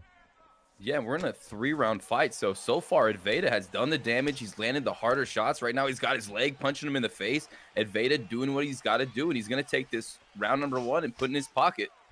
Yeah, I think this is a very methodical approach from Ed. We know he likes to play the stamina game, but he's up on the stamina right now. This isn't really considered the kind of style that's popular within the meta. It's a lot more pressure and pace, and stamina control is a lot more difficult to do in UFC 3 and UFC 4 compared to 3. Excuse me, but Ed's certainly trying to play that game right now. That teep to the body that took him off his feet will take a chunk of that stamina, and Ed Vader now working him towards the cage. He's taking a lot of body damage, though. Ed has, despite him trying to play this slower game, has a lot of confidence in his striking. With Conor, he only takes one slip to get a rock with a well-timed strike, so he's going to rely and lean on that, and he's letting Ed Vader throw out. Really, I don't know what the significant strike count was from Ed Parker that round, Boxer, but it cannot have been high. Yeah, I definitely would see that. I think Ed is kind of, I wouldn't say where he wants to be, but this is his game plan. He probably took a little more damage than he wanted to take, but he's up in this stamina advantage, and he wants to come out and make sure that he takes control of these next 2 rounds, at least if he's going to point fight and take a win, or is he going to do it with damage. He definitely has the stamina now to push the pace a little bit more, and I think we're going to have to see it come out in these next 2 rounds from Ed Parker. Most definitely. Round number 2, here we come. But wow, you got to think Ed Parker did not plan to take so many of those body shots, and those teep kicks are really working for Ed Vader. And Ed Vader's not even that far back in his stamina. There's another beautiful spinning back into the body. I think Ed Vader's in control of this fight, boys. I think he is, but I don't think Ed's pulled the trigger yet. Let's see some adversity. Let's see what he turns on. But you remember, Ed Vader was one of the longest reigning champions we had with a style like this. Very technical, no overcommitment, and a lot of good groundwork as well. There's a beautiful left hook. Slipped right into it, did Ed, as he tried to take his head off that center line, get away from that straight. Ed Vader burning himself out on the stamina doing that, and Ed now marching back forwards into range, asking for more punishment. Ducks under that. Beautiful return to the body, and another teep from Ed trying to chip away, stab that body. Take some health off, and Ed Vader returning. Misses that one. There's a 1-2-3 to the body by Ed. Came over the top, but another clinch attempt by Ed Vader. He's really trying to mix up the offense and keep Ed guessing here. Yeah, and now it's time to really just leave it all out there on the table. This is ESFL 100. You've been rocked twice if you're Ed Parker, and now you just really gotta just go for it, even though it's a very strong opponent. And you see, if you move your head, he's able to already download that and know that it's coming and return with a hook. So I really want to see if Ed Parker's going to be able to turn it on in the second half of round number 2, because from here on out, he needs to win if his thing is going to go to a decision. And man, I cannot say how great Ed Vader is doing right now. And his striking, his pinpoint, his decision making, his ability to throw the right shot and to keep Ed Parker off of him with these deep kicks. I mean, look at his body right now. Ed Parker is in a lot of trouble right now. These knees are coming. Big one right to the face. And grabbing that single collar to put the pressure on, backs him up to the cage. 2 shots. Nice job by Ed circling out. That saved him right there with a beautiful outside slip. But that lead uppercut was coming in close. And Ed Vader is back on him, not giving him an inch. Constantly reclinching, working the body with the knees. Like you said, Rob, this is bad news bears for Ed. I mean, he started slow. Maybe he knew it would be a technical fight, but Ed Vader really taking it to Ed. Lands that spinning elbow from the clinch, back to the body with the knees. Ed's got to find a way to float on the outside, stay out of the range of these short, close shots, these knees, these clinch attempts of Ed Vader. Now, Boxer, he is chipping the stamina away. There's the rear uppercut to the body one more time. I think he's the sole owner of that 1.4% of rear uppercut to the body knockouts in the ESFL so far this season, and he's moving forward a little bit more now with that stamina advantage, but he's taking a lot of damage, Boxer. Yeah, I'm having a lot of flashbacks of ESFL Season 2 whenever Vader stepped on the scene first and he just ran through the league. And right now it's seeming like he's saying, y'all must have forgot, because Vader is doing what he did previously. And he is just so methodical. To me, he's up on the scorecard, won round 1 and now winning round 2. Even though Ed has some moments of brilliance, I still see a Vader with the lead here. And if Ed wants to win this fight, I think he has to come out and get a knockout in round 3. Yeah, round 3 is going to be very interesting. How is Ed Parker going to come out and deal with so much of that damage that he has right now? I mean, his body is blinking, and Ed Vader has just shown that he's come prepared, and his patience is just so nice to see. I mean, he's playing Ed Parker right now, and he's outplaying him technically, and that's something we don't see. No, you're right there. We really don't. And Ed Vader's doing a great job mixing things up. He's stopping that pressure that Ed's trying to put on him by just grabbing that clinch and just working the body. And then when Ed blocks the body, he comes up top with the elbows. It's just pretty nice work. 101, low, up, high again, looping rear hooks to the body and then just coming back with that lead hook to the head. So Ed Vader just circling, backing up. Ed's being forced to push forward so he can catch up and land some damage, because he's going to get a knockout, like you said, I think. But Ed Vader's doing a great job using that to his advantage, planting now, jab, rear hand. Ed's got to find a nice slip counter, and there's another teep chopping away, double jab straight. I mean, Ed Vader's just a step ahead in every way. Beautiful job catching. No trip this time, but this is just good work. And every time Ed tries to counter Boxer, he's just out of range. Yeah, I like what Vader's doing. He is not giving Ed the looks that he wants, and he's noticing some of the strikes that Ed was not throwing, like the uppercut, and able to go down low to the body. And look, another knee there, low, and these teep kicks are adding up here. And look, Vader is pouring on the pressure here. And it's nowhere right now where Ed Parker, I see, is winning this fight, but you never know what can happen. Some crazier things have happened. I just want to really see Ed just leave it all out here on the table right here. But look at this. Oh, my goodness. There from a Vita X, and he's just not, pushing the pressure, but everything that he's throwing, he's able to catch Ed Parker and rock him with all of these body punches and these right. Oh, my God. Again. Oh.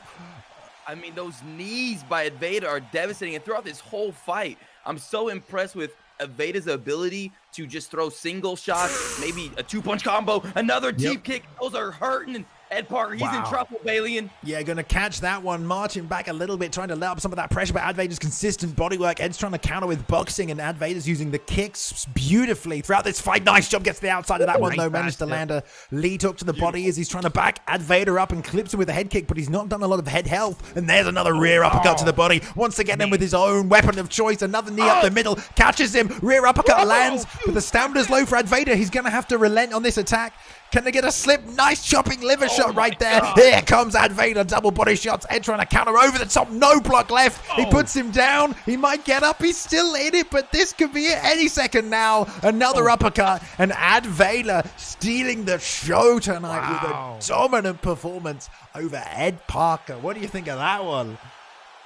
Man, what I saw was a very strong Ea X, everything that we remember from back in the day. This was a very, if you want to talk about technical striking, we just saw it. Wherever you don't go out and just gas yourself out against a very high-level striker, but you just maintain a consistent pace throughout the whole fight and a consistent output between switching levels, high and low. And that's what Ea X does. And to be honest with you, and in his back pocket, he has a great ground game. So, I mean, Ea X has it all, man. I'm excited to see what he's going to do in the future there, but that was a very methodical win there against a very strong Ed Parker. Yeah, and Ed Vader was winning from the bell. I mean, from the beginning to the end of that fight, I think Ed Vader was handling Ed Parker in a way that we've never seen. And whenever the stakes are high, it seems like Ed Vader puts in a little bit extra training. When Ed Vader's motivation is where it needs to be, he's one of the best players in the world, and he just showed it right now. I mean, Ed Parker, we've seen him. He's gearing up for this E-League PS4 tournament tomorrow, so you know he's training hard. I mean, Ed Parker is phenomenal, but Ed Vader just showed that he is maybe one of the top 5 players in the world with that win right there. That was just incredible. His ability to just wait and just throw those cheap kicks and pop the shots, one at a time, because Ed Parker is a guy that likes to draw you out, make you throw things, make you miss, make those reads, and then make you pay. And then that body work, he did what Ed Parker does to everyone else. Ed Vader, Ed Parker.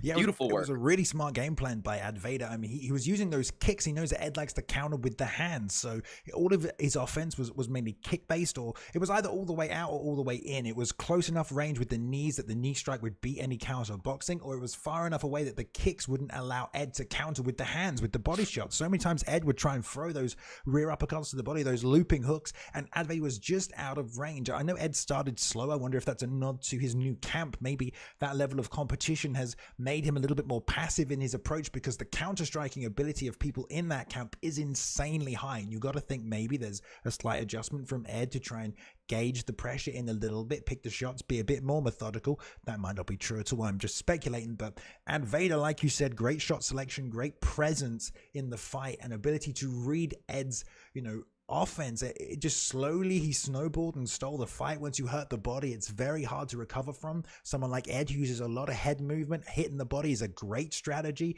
Teep kicks, like you said. I mean, he did use the clinch a lot, but only when Ed was crashing into him, that's when he was grabbing the clinch. And these days, straights and uppercuts are really good counters to someone who's using the clinch. It's not easy to just spam the clinches. A lot of people used to do. There's lots of ways to counter it now. And when Ed Vader did grab the clinch, Ed was having to change levels on blocking. He was going high with the head, knees to the body. Really mixed up all facets of his game. And like you said, Boxer, he looked like the Ed Vader of old right there. I mean, I don't want to discredit Ed in any way, because Ed came in to fight. Like you said, Rob, he's been training hard. We know he's been training hard. I just think Ed Vader looked amazing tonight. Yeah, Vader, like we said, this is one of the longest reigning champions in ESFL history. And anytime you got these high level fighters going against each other, like the likes of Ed Parker, I mean, these fights can go either way, where they go 10 out of 10 fights. And but today was the night of Vader. It was very impressive. I always learn a lot whenever these guys fight each other, and I see is more ways to skin the cat, so to say. And you can do this by just methodically picking your shots, and he pretty much put on assault with the teep kicks, and then came with the knees when he was in range. It's a whole nother meta that I've yet to even discover. So it's just a lot about this game, so many different styles, and Vader showed us a new one tonight. Yeah, I mean, we talk always about the pressure boxing, but that didn't get the job done in that fight. So there we go. Like you said, many different ways to play. Fantastic performance of Ed Vader. I don't know, is Ed Vader in our UFC tournament tomorrow, guys? Do we know? I'm asking the people in the back right here if Ed Vader's Back in of the truck. the UFC Esports tournament. If not, we got to get him as an alternate ready to fill in maybe on the second and third event, because performance like that, I want to see more. I'm sure people at home do as well. Speaking of people at home, thank you for joining us tonight. We are inching ever closer to the main and co-main event of the evening. We have our two champs fighting. We have the PlayStation side and the Xbox side in the ESFL. Tonight, for the first time ever, the Xbox champ will fight the PlayStation champ in the main event, and the co-main event, of course, Mr. Marshall Mind, who I believe is in the chat already here tonight, and Pryoxis there, are going to have a fantastic co-main event. What a showdown that will be. We have 7 fights, I think. Before then, boys, I've got a few more bits and bobs to show you guys at home, a few more stats, and of course, a little tribute video to the ESFL. But before that, I think it's time to move on to the next fight of the evening. We have a man who burst on the scene this season, coming from the Fight Night franchise. Almost knocked my drink over there. Mr. Prime Boxer, someone who is fantastic and has been nothing but fireworks, taking on Mr. Yikes 4D. Mr. Rob, please let these people know what they can expect. All right, ladies and gentlemen, here we go. Fight number 19. Now we have Yikes 4D fighting out of that 4D camp. 0-0 right now in the ESFL, in the UFC 4. So I guess that would mean he's making his debut tonight. He's widely regarded as having the best side control in UFC history. Wow, that's very interesting. His grappling, they call him the grappling magician. Yes, this is his debut, but dudes, he's going against ranked #1 Prime Boxer, 8-3. Prime Boxer is absolutely incredible. His striking, he comes from a Fight Night background. He's brought a lot of that knowledge, a lot of those tools over to the UFC game, and he's someone that's going to come forward, throw really nice combinations, and box you up and take you out. I've seen him lose a few times to Romero, but I mean, not many other people have been able to take this guy out. Great stand-up, patented ducking, rear hook, strong submission defense. Yeah, I think what I saw there was Jacare, versus Robert Whitaker. So if you're a Prime Boxer, you definitely want to keep this on the feet, as you have a little bit of advantage there on your feet with your punching speed and your punching power. But no slouch. Just 89 there for punching speed and 80 and 91 power for punching power. So Jacare has a good stand-up, but if it goes to the ground, you better watch out, especially with these power transitions and these submissions, because you don't want to run into that 98, 99 submission offense. But yeah, round 1 already, Prime Boxer coming out, and he is pouring on the pressure. Already got soles on the back foot. Baby. Yeah, Yikes is trapped against the cage. He did a nice job fading away with that arm extended, but Prime's so good at the slip right hand over the top, but right now planting, throwing those hooks. Yikes really trying to create that space counter. He has a little bit of a slower punch speed, so in these exchanges has to be careful and time his shots more than trade in the exchanges. But I like his sit out, trying to really work for that takedown this time. Bailing on the takedown, the double leg, grabbing that single under, unable to get the quick belly-to-belly suplex there, and Prime Boxer is letting it fly nice and tight right here. Rear hook, lead hook. Yikes just moving into him, crashing forward again. Ducks underneath, level changes, tries to pull guard. Boxer very much aware of it, saying no, gets it back on the feet, back to work with the hands. Nice right hook and a straight right. Yeah, one thing that I'm seeing is from Yikes, he's able to slip in this body hook. And he wants this fight to the ground. So Prime Boxer is cognizant of that. He's able to keep this standing so far. But I like the body work there coming out from Yikes 4D, doing a good job there, babe. Man, Prime Boxer is doing such a good job with his takedown defense. He is 100% with his takedown defense this fight, and he's landing big shots. That lead hook, straight lead hook is money right now for Prime Boxer. Here he goes. He's on the assault, landing big bombs on Yikes, and Yikes' head health is in a detrimental assault. I mean, this is the side control master, unable to get a takedown. Prime, like you said, amazing. For a guy who come from Fight Night, you know, he hasn't really worked on his ground game. It's just his takedown defense. He doesn't seem to need anything else. He landed a few of those slip right hands he's known for. There's a beautiful teep slip, though. Yikes coming forward with the pressure. Might use this to get a bit of GA. Ducks under there, nothing doing, and the double jab backs him up once again. So Yikes having a real tough time. There's a lead uppercut. Crashes forward, slips to the outside to get away from it, but the 1-2 chasing down, and Boxer covering up peekaboo style there. Duck underneath again and pulls guard and gets him down with the sweep. This this is bad news bears immediately for Prime. He's got this top mount. Wouldn't be surprised if he gives up the side control position here. No, gonna fake go for the slam, maybe. So we got new positions here. But look, let's see what he's going to go for. Now, this is in a dominant position here. This is what we talked about.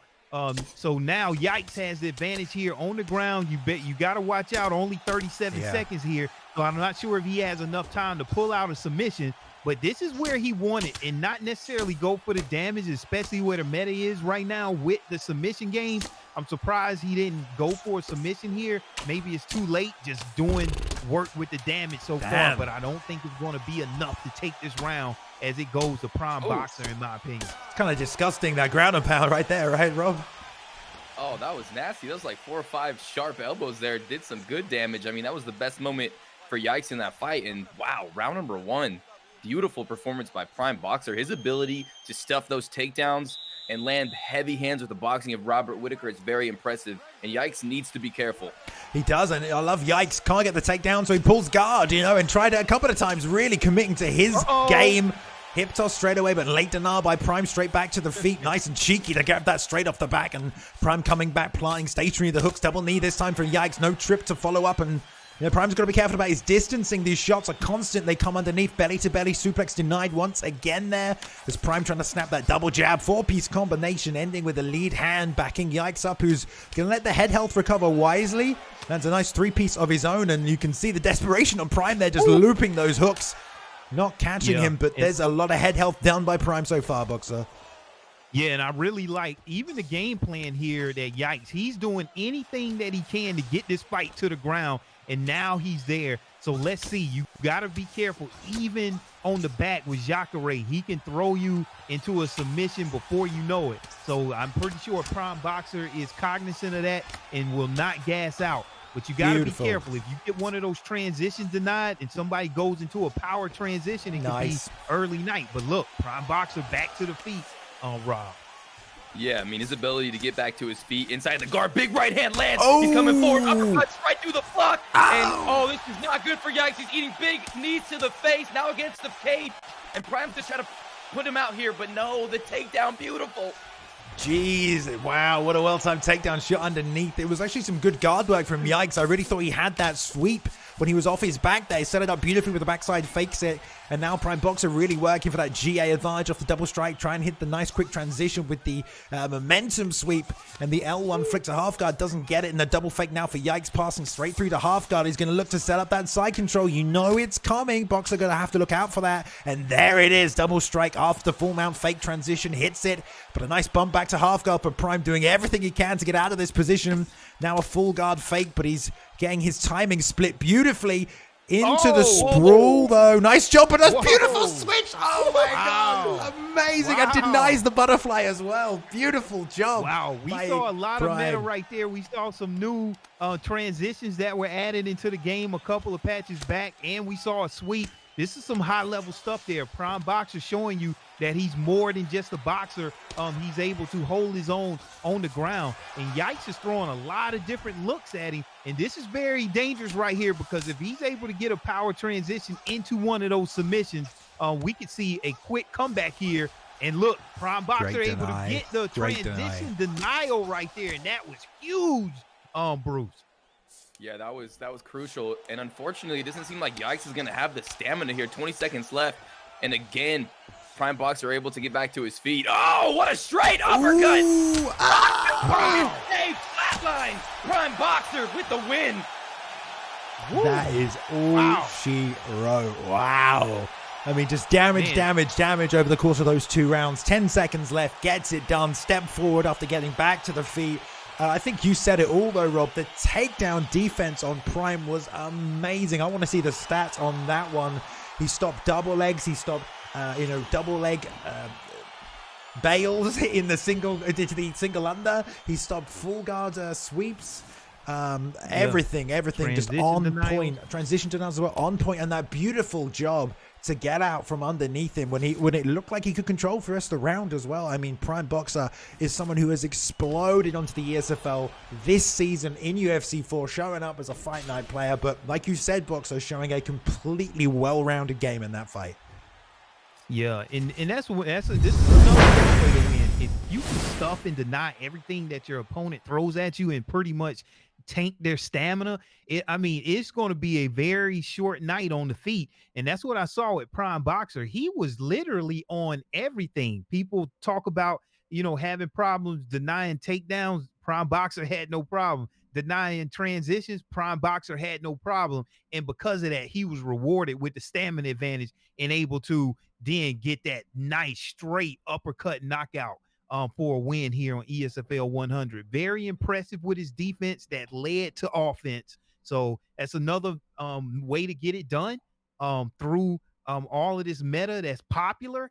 And that was an impressive performance by Prime Boxer. Very, very impressive. Yeah, just to add on, like that takedown defense, like you guys said, I mean, that was the key thing in the fight. And I mean, if you can't take Boxer down, you're in for a really, really long night. And Yikes did a good job getting him down there a couple of times. But like Boxer said, just the ability to, I mean, that sequence, I didn't even see it was so fast. It was like a transition, but he flicked in the middle and got a sweep. It was just so incredible.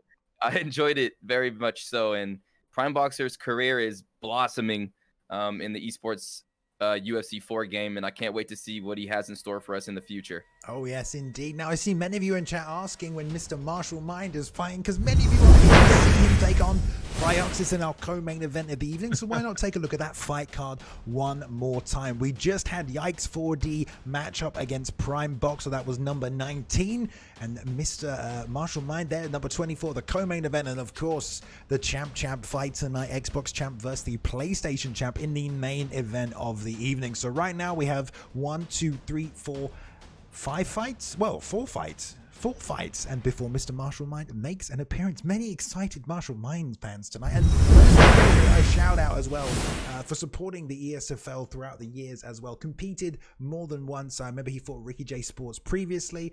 A great solid member of the UFC and combat sports community, not just UFC. Of course, he's played Fight Night as well. So if you aren't following him on YouTube, go check out his content, and as well his opponent tonight, Mr. Pryoxis, do check him out as well, and everyone who's competed, many YouTubers, content creators, Mr. I'm a Boxer YouTuber, Mr. Bruce Lee Rob, also a Twitch streamer as well. So yeah, many members of the combat sports community here tonight. So go show some support for whoever your favorite creators are. Why don't we see in the chat right now? All right, Twitch chat or YouTube chat, maybe who your favorite combat sports creator is, whether that's on YouTube or Twitch. Just spam some names. I want to see some names. I know there'll be a lot of Martial Mind, but if you watch someone else as well, go ahead and name drop someone. And then, hey man, if you see a name you don't know, you can go and check out their content as well tonight. Let's share some love. Speaking of fighters and top fighters, we've got more stats for you. I think we could take a quick look. We've seen a few mirror matches tonight, but you hear the top 10 picks of the ESFL this season. You're going to be surprised about who they are. No, you won't be, because Mr. Conor McGregor, of course, comes in number 1. Let me try and get rid of this extra little overlay we have here. Screw it. It'll disappear in a second. There we go. There we are. The top 10 picks of the ESFL this season. Mr. Conor McGregor, 28 wins, 24 losses, guys. And I bet those losses were in mirror matches. That's a 53% win ratio with Conor McGregor. Tony Ferguson, 26 wins, 25 losses. Volkanovski, 23 wins, 14 losses. That's a 62% win ratio. If we look at the highest ratio, I've said from day one, the best fighter in the game, Mr. Cody Garbrandt. Look at that. 68% win ratio. If you pick up Cody Garbrandt, this number at the bottom here, just because we're in the way, Mr. GSP, the worst ratio. Oh no, 37% not the worst ratio. TJ Dillashaw, the worst ratio. You know why that is? It's because people pick him against Cody, guys. I mean, any names stand out to you? Conor McGregor, 53.8. That's my boy right there. Let's go. Most wins. Yeah, most picked. That Volkanovski pickup to me really stands out. It's a very balanced fighter. He can get it done on the ground and on the feet. That's who I usually go with, and sitting at number 3 right there, not too bad. Yeah, the bottom 2 here, we have Masvidal and GSP as these bottom 2 as well. And you can see the counter picks here as well. Volkanovski with 62, and then Holloway is usually, if it's not a mirror match, it's the opposite pick there. So that's why you've only got 40% win as Holloway. But yeah, bear in mind, these are, official stats. We're the only, I always say there are many other esports leagues out here, but this is the only statistics you're going to get. So certainly the highest level here.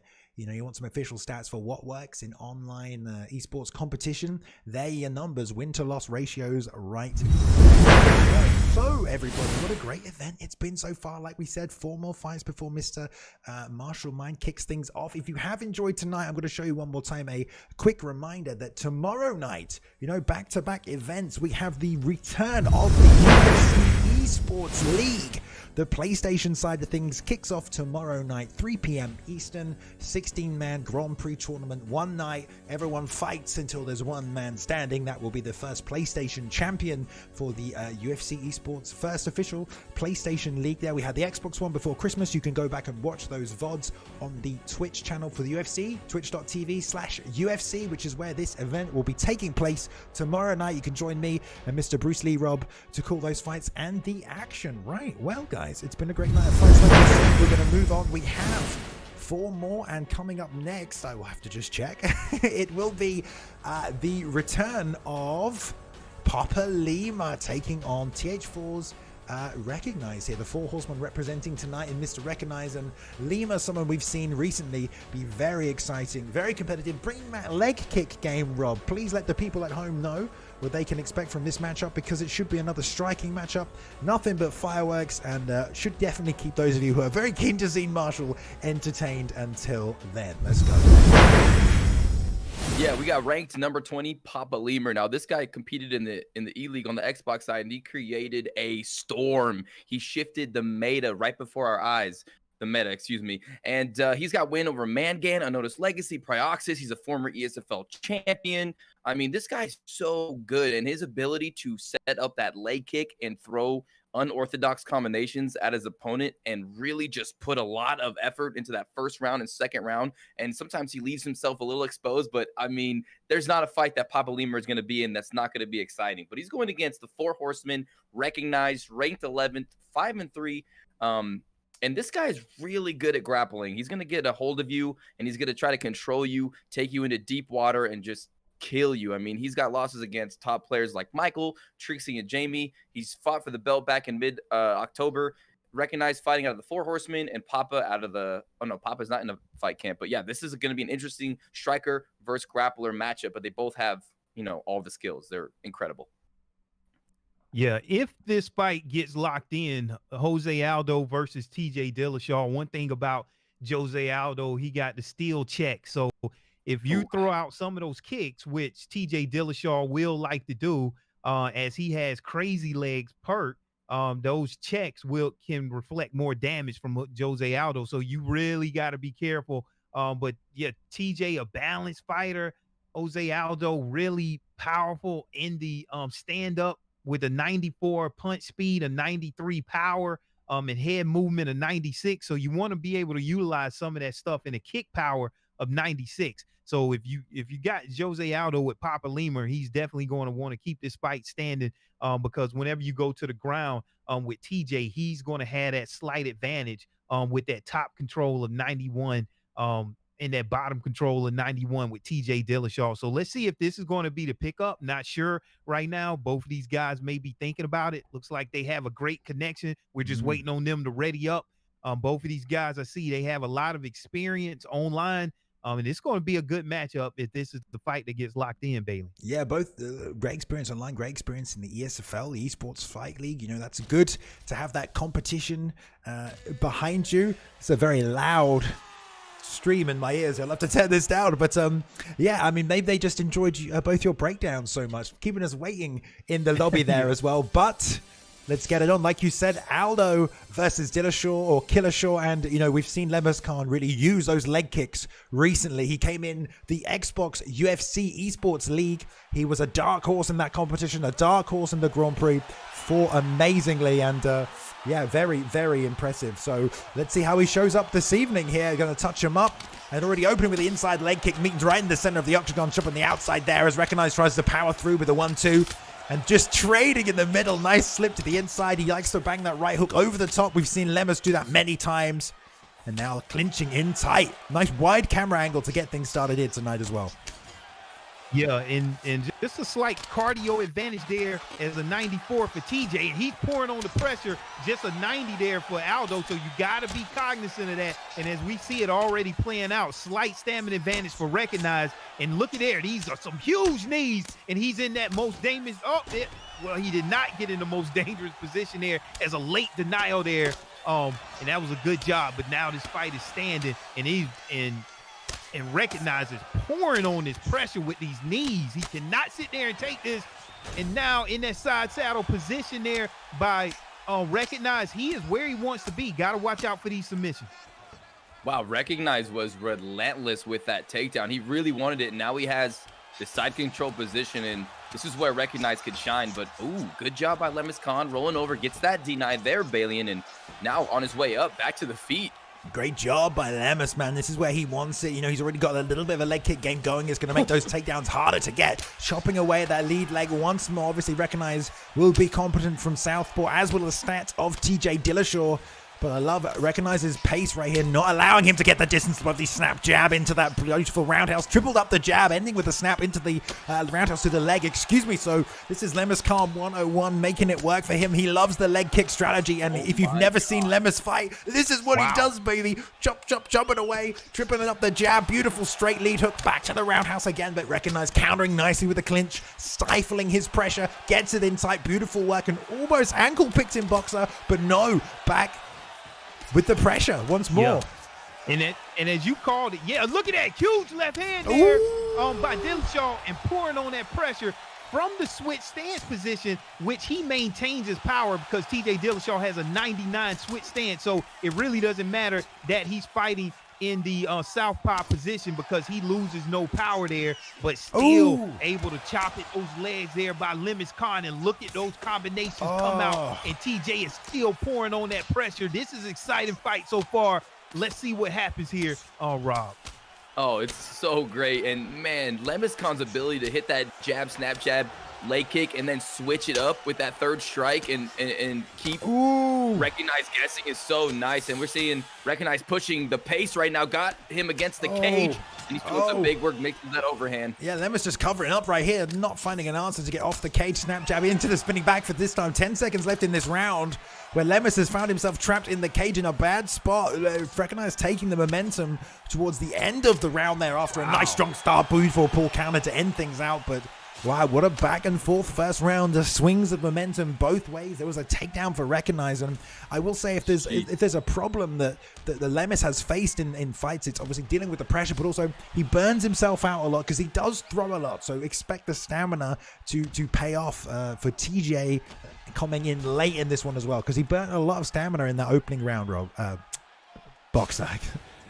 Yeah, like we said, yeah, TJ has that 94 cardio. He has even a great chin, but the chin advantage goes to Jose Aldo. So, but that stamina right now is what we see as the advantage there for Recognize. And here it is, huge left hand there coming out already in the rock in the second round, and able to push his opponent right against the cage and still doing some damage and still doing work. This is bad. Is not letting off of the gas, man. He is here, and he's here to put on a very powerful performance, and right where he wants to be, on the ground, Rob. Yeah, and Recognize seems to have hit his stride here in round number 2. That sprawl, the leg checking ability that he's showing, those overhands. Again, he checks another leg kick, and it seems like TJ Dillashaw is a counter pick to Papa Lima because he does have that 99 switch stance, and now he's pressuring him. Big overhand lands. He did that so many times throughout this round and the last. Overhand, and then wait for a second, and then the lead uppercut catches him with it one more time. Lemis really struggling with the pressure that Recognize is putting on him. There's a nice sit back to the backpack, and we saw Lemis having to shoot to save himself, constantly being backed up into that cage spot. It's a little battle of wills here. Not going to take the stand up to take the backside. Will posture up for the damage. This is big damage. It will break straight through that block, and Recognize sitting comfortably. Nice deny on the get up. That's not good, boxer. Yeah, so he postured up. Oh, this could be it. This is it. This is it. What Recognize does, comes out and beat a very strong Lemis Khan here in the second round. I mean, from pillar to post. I mean, man, Recognize came through and just really utilized TJ Dillashaw to the fullest extent and got the win on the ground. Great job by Recognize getting it done here in ESFL 100. Yeah, absolutely incredible performance. It seems like in that first round, that's the round where Pablo is gonna take your left leg, whichever leg you have out first. He usually takes it. He does significant damage, and we are seeing that jab, snap jab, leg kick, jab, snap jab, spinning back fist. I mean, his mix-ups were so impressive. But when Recognize switched stances and started putting that pressure, something that Dabeiken did against Pablo, it's kind of the recipe to beat Pablo, and then the ground and pound, absolutely incredible performance by the Four Horsemen's Recognize, just showing that he could face a little adversity, come back and get the win in a dominant fashion. Beautiful overhands as well from Recognize. Yeah, I'll say it's been really, really nice, really refreshing tonight, and especially for anyone who's watching for the first time, to see how many varieties of styles that we have seen this evening. I mean, sometimes it's not always working, but it's always been competitive throughout. Lemus Khan, obviously really famous for using and adopting that leg kicking style. We had Spider with his crazy, just creative style tonight. We saw Ed Vader use that beautiful counter fighting style against Ed Parker. It's just a nice variety of techniques and choices. Prime Boxer with the slip right hand. So it's nice to see how much variety there is even at this level. I mean, it's enough in this game that there are meta picks for fighter picks and choices that people make, but also this that you can fight any way you want. Obviously some techniques are better than others, but even at this highest level there is still a vast amount of variety in the way these people choose to fight, and we're seeing that again tonight. So it's been great. It's been a great night of fights, I think, Boxer, right? Yeah, definitely. I mean, these fights have been just very entertaining. ESFL 100, and we got the best fight still yet to come, but learning a lot here by watching all of these fighters do their things, because people are showing us like all type of meta that we may not use on a day-to-day basis. You're seeing the best fighters in the world compete right here in ESFL 100, and it's been a great night. Looking forward to the rest. Yes, indeed. Yeah, sorry, go ahead, bro. No, I was gonna say I love watching these fights, like Boxer said, because it just boosts me up. It makes me feel like I'm getting all this knowledge, which I am, and it just really helps me in my game. And I know everybody watching, you pick up things here and there, and it's just a beautiful thing to watch, to see the creativity in the lab and watch these fighters display all their talents and everything they've been working on. And it just seems like the game just continuously evolves, and these guys are doing things that still wow me every time I see these performances. And I can't wait. We got what, 4 or 5 more fights of just straight bangers tonight. Yeah. This is going to be amazing. Straight bangers. I mean, the next matchup here we'll talk about in just a second. We've got the number 2 versus the number 3 guy on PlayStation, and these are rankings that have been established since UFC 4 came out. We haven't taken a break. This is the first season of the ESFL this year since the release of UFC 4. So we've had these guys build themselves up to this position of number 2 and 3 over the course of 4 or 5 months, however long the game has been out now. So this is high level stuff, and the best in the world these guys are, and it's a great matchup. We'll talk about it in just a second. I want to give a shout out to everyone who's continuing to subscribe here on the Twitch channel. Thank you for the support tonight, guys. Very much appreciated. We're glad that you enjoy the content created by the fighters and also the whole production team behind the scenes here as well at ESFL. So thank you for the support. If you're on YouTube, don't forget to smash the like button, as they say. I think they say, is that what they say? That's what they say. And also subscribe on YouTube as well. You have the full catalog of the previous ESFL fights on there for your viewing pleasure. Go back and watch them. Anyone you've liked tonight, chances are they fought on an ESFL card before, so you can go back and watch some of their previous performances. Speaking of previous performances, we have another stat for you tonight. We're going to take a look at the TKO breakdown, guys. It's no surprise, highest amount of TKOs caused by punches with 52%. Then we have ground and pound, 32%. Not so much anymore since the changes to the head movement and defensive on the ground, but when the game first came out, boys, that ground and pound was deadly. If you remember, lots of TKOs coming that way. 5% of TKOs come by head kick, the 1-2-3 head kick classic, always working for people. 3.4% by knees, probably caused by the clinch, and then 2.5 overhand, 1.7 uppercut, front kicks, and spinning back fist coming in there. But we talked about different fighting styles tonight, Boxer. It's quite clear though that boxing, you're a boxer yourself of course, is still a key part of the meta, with 52% of wins with TKOs coming by punches? Yeah, so naturally every fight is going to start on the feet. So it doesn't surprise me that we see majority of the TKOs finish 52.9 by punches, and then follow heavily by the ground and pound. Because a real fight, especially between two mixed martial artists, can definitely go to the ground.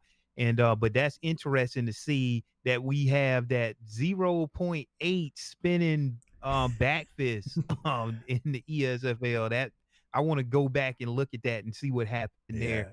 0.5 by the overhand. That's very dangerous. You got to watch out for that.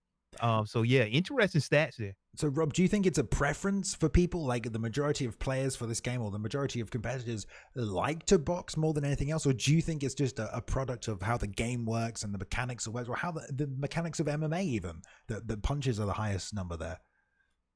Yeah, because with the head kicks, I mean, if you're throwing a head kick and someone ducks it, you're very vulnerable in that situation. I would say punches are the safest and the most effective with the meta right now. And it's very nasty to pressure box people and throw those vicious combinations, trap them against the cage. And like Boxer said earlier, I mean, it's either that uppercut or that hook, that 50% guess. So very interesting. And it makes sense. Makes sense indeed. Shout out again. I think, can I get the name of the person who's been working on these stats? I want to say it's probably Boiler who's been working on the stats, and then I assume Mr. Bossman has been putting the graphics together, but whoever's been tracking these stats, this is for this season so far in the ESFL. So basically since UFC 4 came out, in esports competition, these are the percentage breakdowns for techniques. These are the numbers you've been looking at tonight. Boiler is the stats man. Good. Well, shout out to Mr. Boiler, obviously a Twitch streamer as well as commentator here in the ESFL. So thank you, Boiler. Some love for Boiler in the chat, please, for the man putting together stats for you. Right, guys, we talked about the next matchup here briefly. I'm excited for this one. We have a great fight between the number 2 and the number 3 guy. Currently ranked on PlayStation in the ESFL, a veteran, longtime vet, and member of Vegas MMA. Am I wrong? No, I don't think so. Maybe I won't say this thing, but Mr. Popadoc, and he has taken on a man who has jumped to superstardom, came in on the scene, didn't even start in the ESFL, started in one of the underleagues, the UFL even, I remember, because I fought the man myself back in the day at the start of the game cycle when it first came out. Mr. Zayaf, the young prodigy, as you have called him many times, Rob. Please, I mean, this is a great matchup. I mean, let the people know about this one when I have the link, but you go ahead with the breakdown.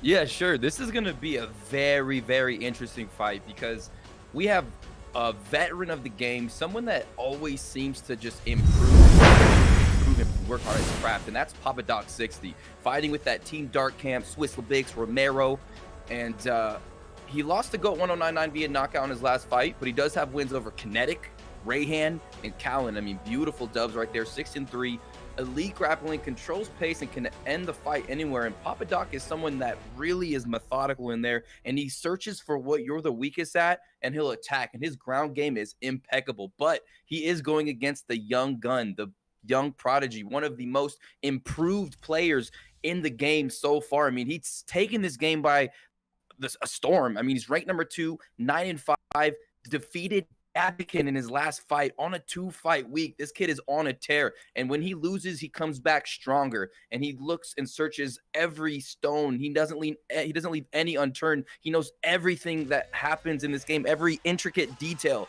and he is so hard to finish. This is going to be wild, Boxer.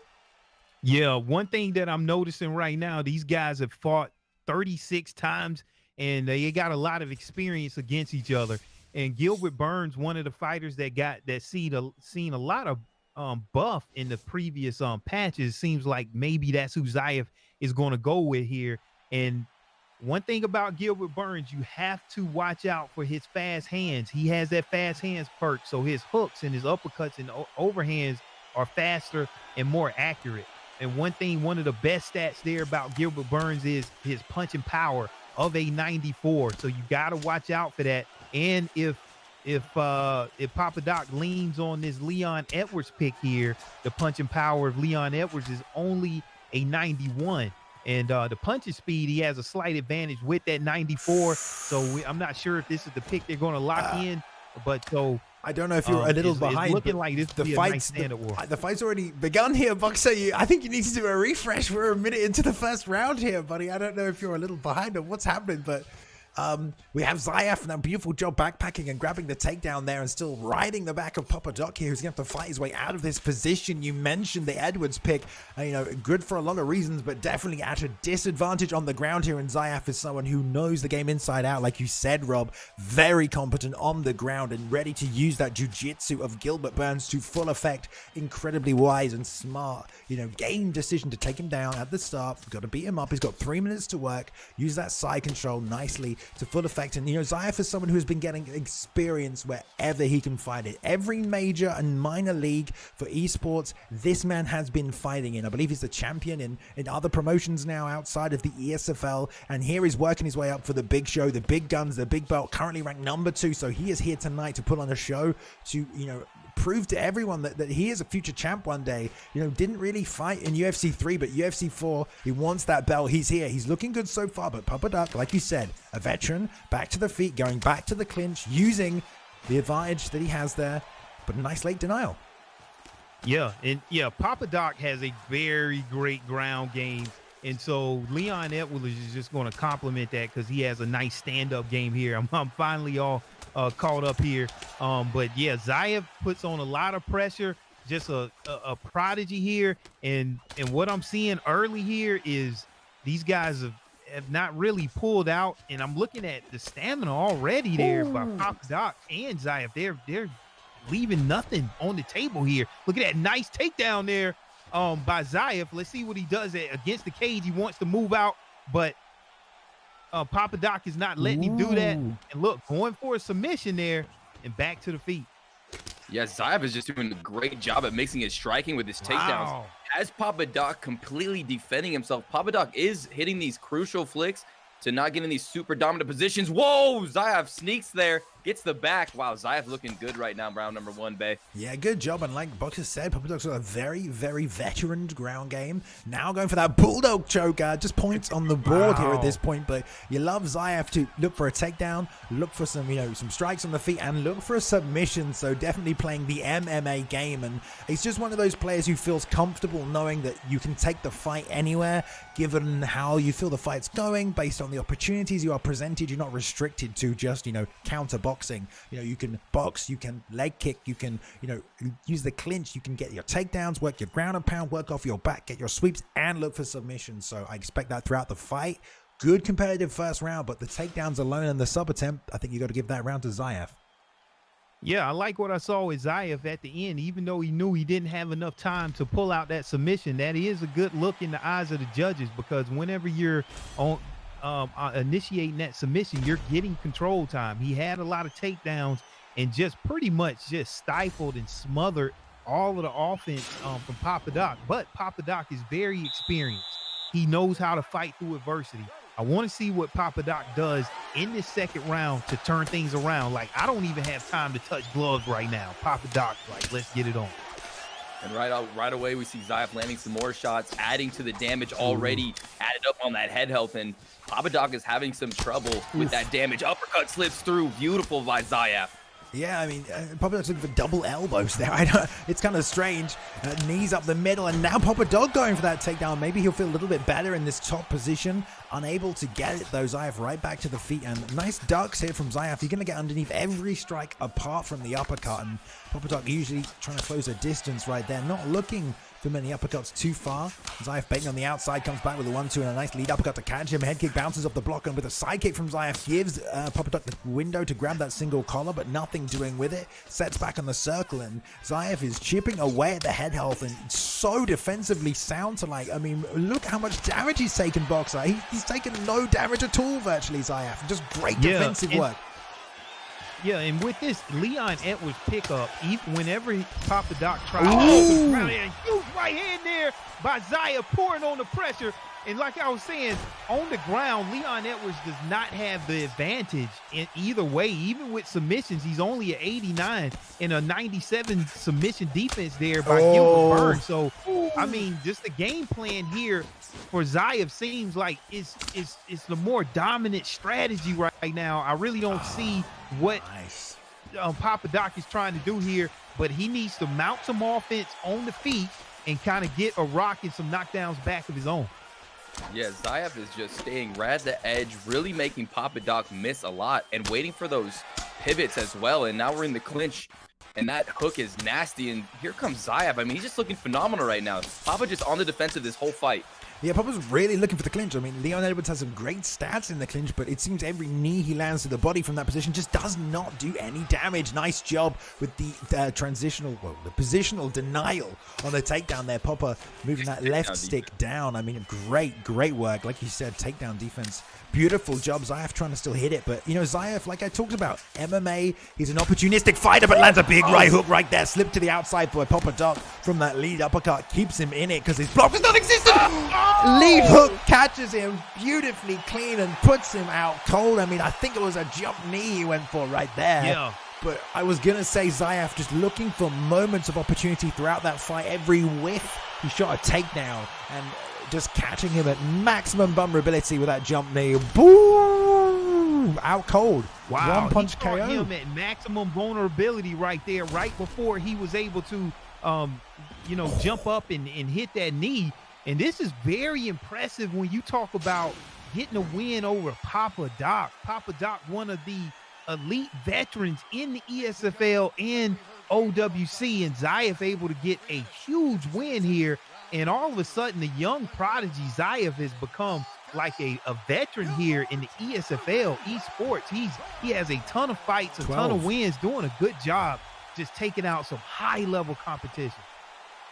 Yeah, now with that win, that puts Zayev at 3 in a row. And we saw Zayev early in his career when he would fight these legends of the game. He had a little bit of struggles. Maybe he, had a little bit of nerves going into this, into these fights. But now, because he's competing so much and so often and just committing hard to this game, we're seeing him blossom. We're seeing him really step into the light as a competitor and he's starting to add these names, putting these heads on pikes out front of his house, and he's letting everybody know that he's here. He's ranked number 2, and he could be knocking on that door for belts. I mean, he's already a champion other organizations. I mean, this young kid has leveled up. I mean, Papa Doc, one of the best in the game, and Zayev just handled him pretty nicely there. I mean, yeah, that did not look like a fight between the number 2 and the number 3 guy in the world. It just didn't. I mean, Zayev, like we said, it's a complete well-rounded game. It's, whatever you give me, I'm going to take. And just working from there. So it was a great performance, impressive performance. Like you said, Boxer, I mean, he's made his UFC debut at the start of this year. Now he has 12 fights. And yeah, Rob, he fought some of the best in the world and he came up short a few times. But I think he's now on a 9-3 record, maybe a 9-4 record, which is incredibly impressive at this level. Only lost to the best. And that kid is hungry, man. He is not going to stop learning and absorbing and trying to get better until he gets what he wants. And that's that goddamn ESFL belt, and if not that, the bloody UFC Esports League belt, which will be coming maybe his way soon, because I know he's got a place in it. Just another reminder, I will do this. I'll let you fill in if you have any more insight here, Boxer, but I want to do one more quick reminder for people at home tonight. Of course, ESFL 100 World an event. It has been so far. Tomorrow night, the return of the UFC Esports League, 3 p.m. Eastern. We've got a PlayStation tournament. 16 of the best fighters in the world will take on each other. One winner will be crowned the first UFC PlayStation Esports Champion. It's taking place at twitch.tv/UFC,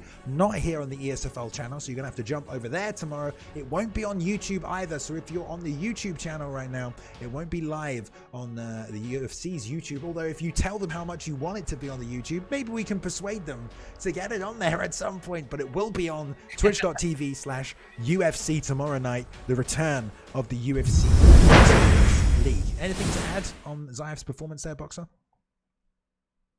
Yeah, man, just that. I mean, Zayev, like you said, I mean, this is the first time that we've seen him really much in the ESFL over the past seasons, and I mean, he really has came to the league and risen right to the top. I mean, one thing about Zayev, I know that this is literally the only game that he plays is UFC. So, as time goes on, every time you fight Zayev, he has a lot of experience, even though he's young, and it's showing right now. Taking out somebody like Papa Doc is crazy. Yeah. I just want to do a special shout out as well. We just hit 2,000 viewers on YouTube right now, so that is insane. That's definitely an all-time high for the ESFL, and it's a near 3-year run now. So thank you if you're new here tonight. We hope you've enjoyed yourself. Many more ESFLs to come. We are just getting started, especially because I think the UFC signed a 10-year contract with EA to keep making these games, so we're not going anywhere. So welcome to the ESFL. We hope you enjoy your stay. Thank you for everyone who's brought friends along, community members along tonight, especially that man in the co-main event of the evening, which we will get to very soon. But we still have 2 more fights. Let's take a look just to be sure. Right here, we just had Zayaf. This would be the main card right now. Above that secondary line there, we've done our prelims. Great performances, great work from the other side of the production staff there as well. And we've been doing the main card since then, and we're about to take on the last 2 fights before the co-main and main event of the evening. Coming up next, right in the middle of the screen right there, a Bathing Ash will be taking on Peyton, a matchup of 2 absolute vets, absolute barn burners. It's kicking off. Rob, what can you tell us about these fighters? Well, we got a Bathing Adam here, and he's on a little bit of a skid. 2-fight losing streak. His last loss was to Ed Parker. We all know how good Ed Parker is, so nothing lost there. He fights out of 4D, ranked number 20th. Now, this guy's got great striking, skilled in all areas, and he loves to brawl. I mean, he's a great striker, but he's fighting the former first ever in the history of the game, Peyton, Vegas MMA champion. Now, Peyton recently lost his belt to Suave Jamie, but in a very closely contested match. And this player right here, in my opinion, is one of, if not the best player in the world right now. Ranked number 8 in the ESFL, 4-3, but definitely those stats don't tell the whole story. I mean, he's competed on Xbox, PlayStation. He's absolutely insane. The prodigy of the Vegas MMA team, under the tutelage of Kinetic NRG D-Mark combo. I mean, this guy's going to come out, put some pressure on you, and probably knock you out. And he's high level, world class in every aspect of the game. So if a Bathing Adam could beat Peyton here, that could change his whole trajectory of his career. Yeah, and both of these guys here are seems like they're getting ready to lock in some very strong fighters. I mean, 2 balanced fighters, TJ versus Peter Yan. And one thing with Peter Yan, he has fast hands and he has that predator perk, fast movement when advancing or moving sideways. So he's going to have a little bit of advantage when on his footwork stat on top of that. So I want to be able to see, if you're using Peter Yan, can you use that nice footwork that he has? Because with TJ Dillashaw, he can take you down and have a slight advantage there on the ground if you're Peyton. And like you said, one of the first esports champions got his hands full here with TJ Dillashaw and Peyton. Let's see what can happen. Round 1. Great matchup here. Bathing Ash, like we said, one of our longest reigning champions back in the day. Peyton, one of our recent champions. So this is former, current, a clashing of age-old styles, competitors who fought each other many times as well. And already, I mean, I love the matchup. I love the picks. Nice trip by Bathing Ash. Nice to see him utilizing some ground game that he used very effectively in his title run. Beautiful job on top. And working the body. Look at this, already rocking him. Crazy work right there from Ash. And it's good to point out, we had a UFC Grand Tournament, a UFC 3 Grand Tournament at the end of the season. All was said and done. We had all of the former champions who have ever been a champion during UFC 3 fought. A Bathing Ash beat them all, won that night, came out on top.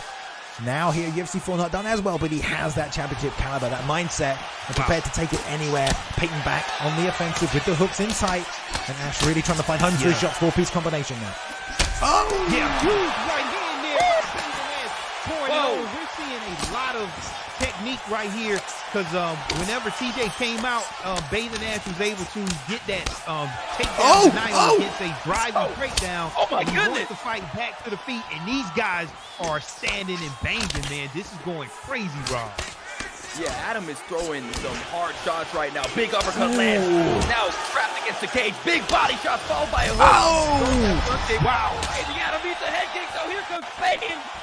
Oh my God, Peyton just nailing him up top with a head kick. No setup at all, and we've seen Ash completely change from this methodical pace to just charging down Peyton. This is how Peyton fights. We now have a war on our hands right here. The lead hook to the body misses. Peyton floating on the outside, counters back with a beautiful straight. Now trying to dip that head to the outside, make a read on these straight punches. Ash wisely grabs a clinch, pulls him into him to get the hip toss. Beautiful work, pulling your opponent backwards rather than driving forwards there. Change up the timing on that to secure that, and now in the side saddle position.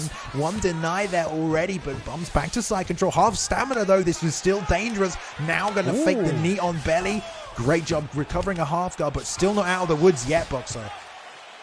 Yeah, right now I think they're going to recover, but man, Peyton survived a very dangerous position that we saw a lot of people get submitted in today. So that shows you just how high level he is. He's in the full guard now, but a bathing ass right where he wants to be. And just like you said earlier, Balin, I mean, this guy won a night of champions. So this is why he's so high up in the fight card right now. Both of these guys, you're looking at some of the best fighters in the world. And look at that, TJ able to slip out other side right there and get that backside mount. And now let's see if he can rain down some pressure and some strikes of his own. Yeah, nice shots from Peyton and a beautiful job getting to this position. And here comes that backside sweep. Beautiful job. Now Bathing Adams repaying the damage that he ate. Putting some punches on TJ. Payback is a...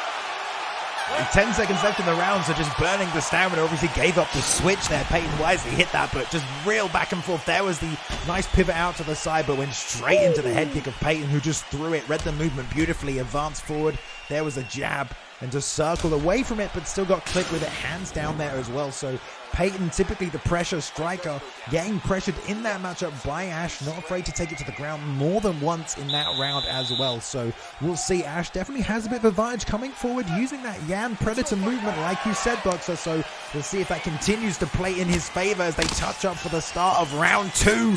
Both trading right in the middle of the octagon again. Yeah, right now I see a bathing ass. He wants to get back on the ground into that side saddle position, but at the same time, he has enough skill to be very dangerous on the stand-up. And he's landing all kind of combinations right here, and he is not going nowhere, standing in the middle of the octagon here, pouring on the pressure, but Peyton is right there with some tricky stand-up of his own. Yeah, I mean, the reads right now from a Bathing Adam are incredible, and he's doing so much damage and putting so much pressure on Pete Gardner. He's making him miss a lot, but Peyton is landing good shots. And that body kick on a Bathing Adam is so good. Yeah, I mean, Peyton has been in these fights and these wars before and just found ways to win. Pulled things out of the bag with moves like that. Beautiful pull counter. Retired with the right hand. Beautiful double knees in there. Clinch, dropped him. He's on top. He's going to get the finish. No, he's still in it. What an exchange. Crazy fireworks. Beautiful reads, Balin, by Bathing Ash, able to duck up under that high kick, land some body shots, get some takedowns. Man, this shows you why he's so high level.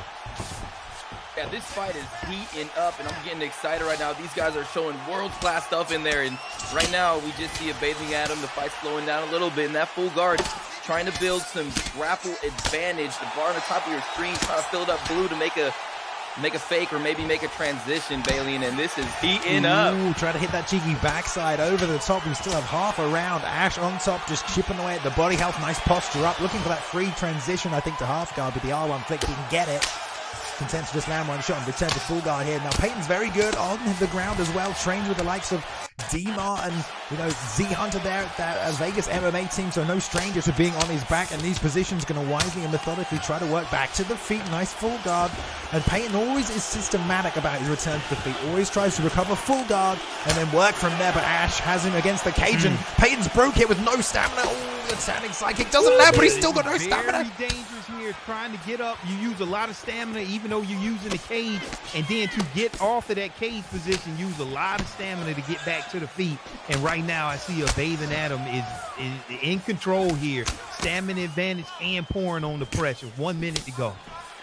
Yeah, Bathing Adam is really showing up to this fight right now, fighting one of the best players in the game and showing that he can compete and he can beat him. And now, Peyton putting on some good shots, but here comes the Bathing Adam answering back, and he's got him against the cage, Bailey. You got to get off this cage. This is such a great fight. I mean, this is fight of the night right now. Both guys are hurt. Ash burning out the stamina, but Peyton's head health is low. But I've seen Peyton come back from these things so many times with pull counters, slip counters, banged a beautiful uppercut, slip right there, but nothing landed. trades, this is wild. lands a liver shot at the end, and oh my God, what a fight right here, guys. What a fight.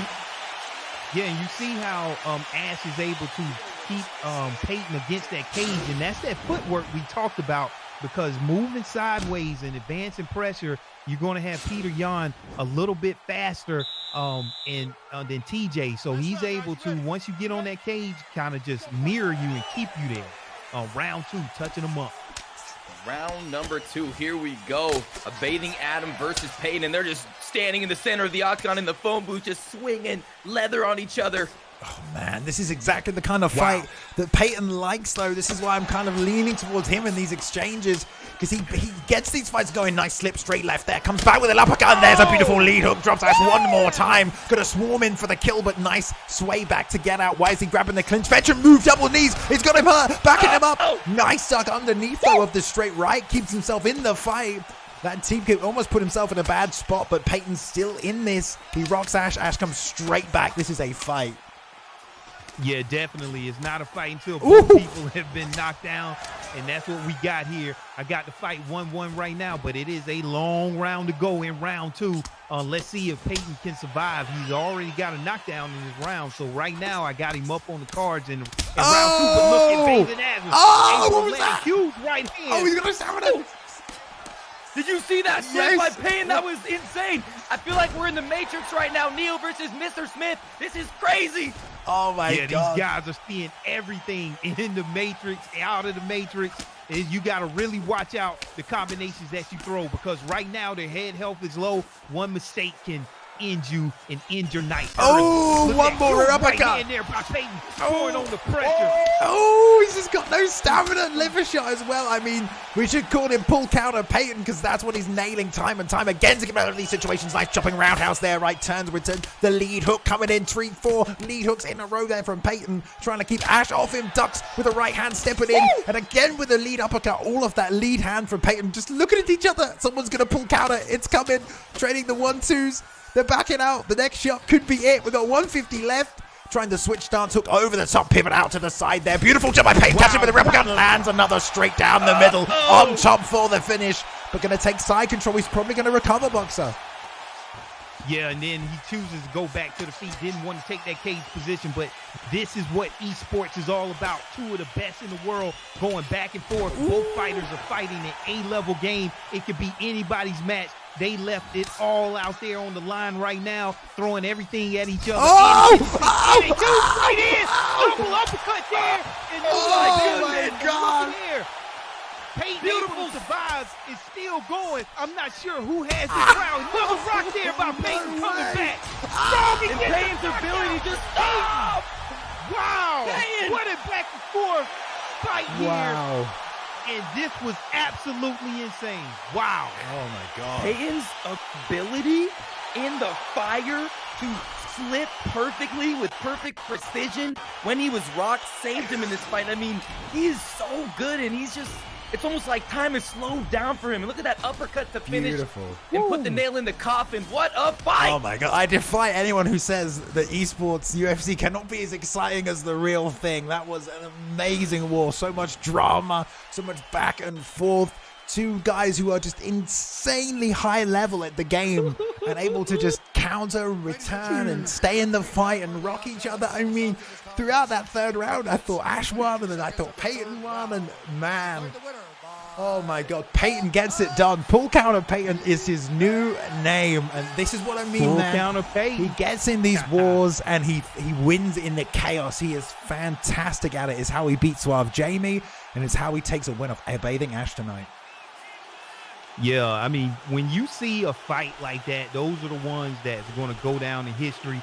Those are the type of fights that you're going to see on the next trailers coming up, when you got that back and forth war. No reason for none of those fighters to hang their heads. They left it all out on the line. I saw so much technical stuff. I can't wait to go down and just break down that fight myself. We saw footwork. We saw head movement. We saw a lot of resiliency between both fighters getting rocked and knocked down, and then coming back to rock and knock down the next fighter. This was right now the fight of the night for me. Great job by both of those fighters, man. Can't wait to see them both again back in the esports. Fight of the year, dude. Maybe one of the best fights in the history of ESFL. That was a crazy fight. I'm almost speechless. I mean, that might have been the most exciting fight I've ever seen. I mean, just each Bathing and Peyton, their ability to just perform in the most dire situation. I mean, the clutch from both these guys. You saw someone get hurt and then they just throw out something beautiful. Like Peyton's timing, he was literally right in front of the Bathing Adam, and we're like, that's it, that's the kill shot. And then that flick, almost perfect. I mean, he looked like a rubber band in there, how fast he was flicking that stick. His stick might be broken right now, and he's just incredible. Peyton just solidifies himself again as one of the best players in the game. I mean, a Bathing Adam fought his heart out tonight. Both guys left it all. That was like a Stephen Bonner, Forrest Griffin fight. I mean, that was wild. Yeah, you're right. Good call. Yeah, it was, definitely. dude. Beautiful fight. Beautiful performance from both guys. Both vets. Both showed up many, many times. And Peyton's been involved in some of the craziest fights of all time. And so have two of these next guys. We have Swiss Liebax taking on Dabeiken. And then after that, we are on to our co-main event of the evening. Martial Mind will be taking on Pryoxis after this next fight. And then we have the PlayStation champion taking on the Xbox champion, guys. It never was going to happen. It's happening. So 3 more fights coming at you. And yeah, man, what a way to continue ESFL 100. I think we're all are elevated in terms of our adrenaline right now. So we're going to jump straight in to the next one, Rob. Swiss, Dabeiken, let the people know what we can expect from these two. Yeah. Woo! Oh man, I'm feeling alive right now, ladies and gentlemen. I know you are too, and we're about to go into our next fight, and this one is probably going to be just as exciting. I mean, we got ranked number 4 Swiss Liebax. Now this guy, if you don't know who he is the train. He's fighting in the dark camp as well, but I mean, this guy's ability to just go out there and create chaos is legendary. People have heard about him in the history books of the EA Sports UFC biblical Bible. I mean, he's just absolutely incredible, and now he's kind of added a little bit more technical ability to his game, training with all those guys like Papa Doc, Romero, all those guys in the dark camp. But he's going to be facing against Dabeiken, and now Dabeiken, 7-3, is a pro player in the Xbox League, and he was so close at getting that belt off of Peyton. This guy is world-class in every area, and he is also someone that comes forward in that first round, and he'll test you to see if he could break you. So that's going to be, this is like 2 titans, Godzilla and King Kong, coming into each other like a train wreck. Yes, yeah, indeed. all right. So, yeah, with this mirror match, one thing that I want to see is this force of nature, and whoever has the most health, they're the ones that's going to be doing the most damage, and you take less damage if you have more health. So that's one thing that can separate these guys. So let's watch that. Yeah, so round 1, these guys in the middle of the octagon just trading strikes. Yeah, we're going to see if Swiss can get the pressure going forward. That's what he's going to want to do, is just move forward, put the pressure on Dabby and make him work off the back foot, and coming in with a double jab nicely there as well, and leading with that lead hook all day, every day. Let's see if Dabby can make the adjustment to that. That pull counter will be there for him. And look at this stutter stepping. It's rare that you see Swiss let off of that gas. I mean, that's what he's known for. He's not going to leave no stamina in that tank, and he's going to do a lot of damage on you. Nice pull counter there by Swiss. He's able to stay in the pocket and do those pull counters and move that head and damage you at the same time. Ooh. Yeah, and there's been a lot of talk that the PS4 guys, you know, have been training a little bit harder and are a little bit more skilled than the Xbox guys. So we're about to see right now Dab representing Xbox here and now, and I cannot wait to see what's about to happen. They're just trading in the middle. Bang! Oh, beautiful jump switch. Roundhouse there off the rear leg. Beautiful work. And look at them just trading in the pocket. They're just standing in each other's range, taking it on the block, trying to move the head out of the way. Nice ball counter by Dabby. Tries to return with a lead hook. Another one follows up. No change back there either. Not throwing the counter this time, trying to find the timing on Swiss. Nice right hand. Pierces him as he steps forward, but that lead hook counters that slip this time. And now Swissy looking for his own pull counter. Nice pull counter from Dabby, man. Dude, dude, people are nailing their pull counters tonight. Keeps you in the fight. Nice lead roundhouse, chonging off the chin. And another beautiful combination, right, left, right there, as he continues to step forward. Like you said, Boxer, never letting off the gas, really putting on the pressure now, breaking this block on Dabeiken, who's forcing to back up. He's going to have to find a way to recover because that block is so low, Boxer. Yeah, and one thing, I mean, put so much pressure on you. Like you're forced to do something, but he has to watch out here because his stamina is lower. So Dabeiken is going to have the power advantage. His strikes coming in are going to be lower from Swiss just because of that force of nature perk. But Swiss will not care. He does not care about no perks, no stat. He's just going to come forward. He doesn't care about And look at there, just like we said, Swiss is going to leave it all out there and got a huge knockdown there on Dabeiken in round 1. He's going to do something here. And it's here comes Dabeiken, though, answers back. Dabeiken coming back. Can he get the knockdown? And Swiss is someone that, I mean, we rarely see Dab backing up in the first round, so Swiss is bullying the bully right now. Dab trying to answer back, has rock Swiss, but here comes Swiss, the big 20 seconds left, and he's throwing bombs. They both are. Just letting him fly with them matching each other right now. Dabeiken gets another rug right here. Wow, it's so even in the drop. Oh my God, I was about to say Dabby's going to go into the second round with a bit of a health disadvantage, but like you said, Boxer, that force of nature perk coming into play. Dabby getting 2 rocks in the last minute of that first round. Yeah, you got to be careful. I mean, I know that Swiss style, but, you know, can you sometimes think about, hey, should I just, you know, let off of the gas here and take this round when you're up a knockdown? And now that you got both of those fighters got knocked down in round 1, I'm not sure which way the judge is going to lean. So let's see what the strategy is going to be from Swiss in round 2, touching them up.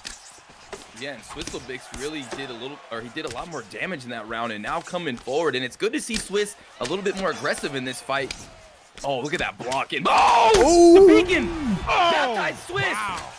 So fast on the counter right there, and still advancing. He's going to get out of here, but in return, Swiss does not care. Throwing. Oh my God. The up kick as well. Swiss has no fear, no block, no head health, but throws a left hook, catches Dabeiken, rocks him, and then drops him with a jump head kick. I mean, Swiss will just throw at you. Doesn't care. There's a slip right hand over the top. Rear uppercut catches him. Nice. Another up kick again, saving him though. Wow. I think now if you get another knockdown, you got to be cognizant of your opponent. He knows about that up kick. Maybe you don't want to take that damage. But look at that nice pull counter there by Swiss Bix. And look at there, draining these bombs, and it is all over. Wow. Swiss sticking to his guns and sticking to what he knows best. Pedal to the metal, and he just won the race right there. Wow. Absolute devastation right there. That uppercut was beautiful. That pull counter. Oh, there it is. Pull counter. Bango. Tango. Dodge Durango. He just got flatlined, Balian. Oh, it was a beautiful performance from both guys, and you know, pedal to the metal, I think is the perfect phrase to describe it. Boxer, just Swiss will not let off, and Dabby had to trade with him, had to exchange with him, had to throw his own shots, but. I mean, that's Swiss in a nutshell. He was backed up. I can't believe it. It's like, oh my God, Swiss is 1 second from losing this fight. What does he do? Throws a perfectly timed left hook and gets straight back in. It drops Gabby. Just a pure war. And he's never afraid of a gunfight. Never afraid of losing, Swiss, you know. Never afraid to go out on his shield. And that's what wins him fights is just... You know, his just attitude to the whole game. He's just so confident in there and such confidence in his power, in his counters. Pull counters, baby. Pull counters coming out of that camp. Yeah, one thing that I'm seeing that we've seen consistently throughout tonight is so many different styles are able to win. You got somebody like Ed Parker and then Swiss. They just 2 totally different styles, right? And both of them can win. Both of them can be effective. You got the meta out there with the submission game, but Swiss Bix is going to make you fight. To be able to have that force of nature perk against you and you still come out and push the pressure and win and get an impressive knockout. I mean, what do we see? That flying head kick in a combination? Like, man, Swiss is not playing around here, man. He is showing up and showing out early and often. So I'm very impressed by that performance, man. That was, pull counter Swiss. For real. All day, man. What a great 2 fights right there. Just back to back. Absolute insanity.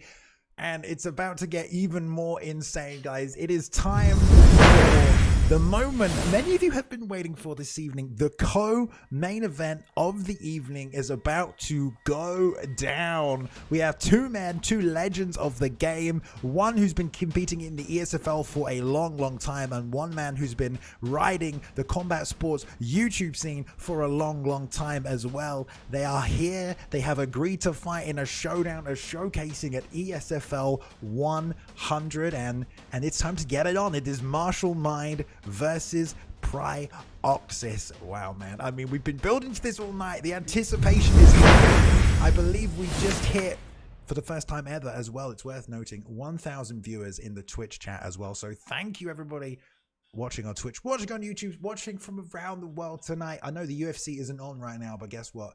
The virtual octagon is here for your viewing pleasure. And you know, it's been here for a long time. We have a lovely little video I'd like to share with you all now, created by a member of this community. The ESFL started February 4th, 2018. I believe it was when we ran our first event. So let's take a quick look back now at some of those events, some of those posters that we've seen throughout time here.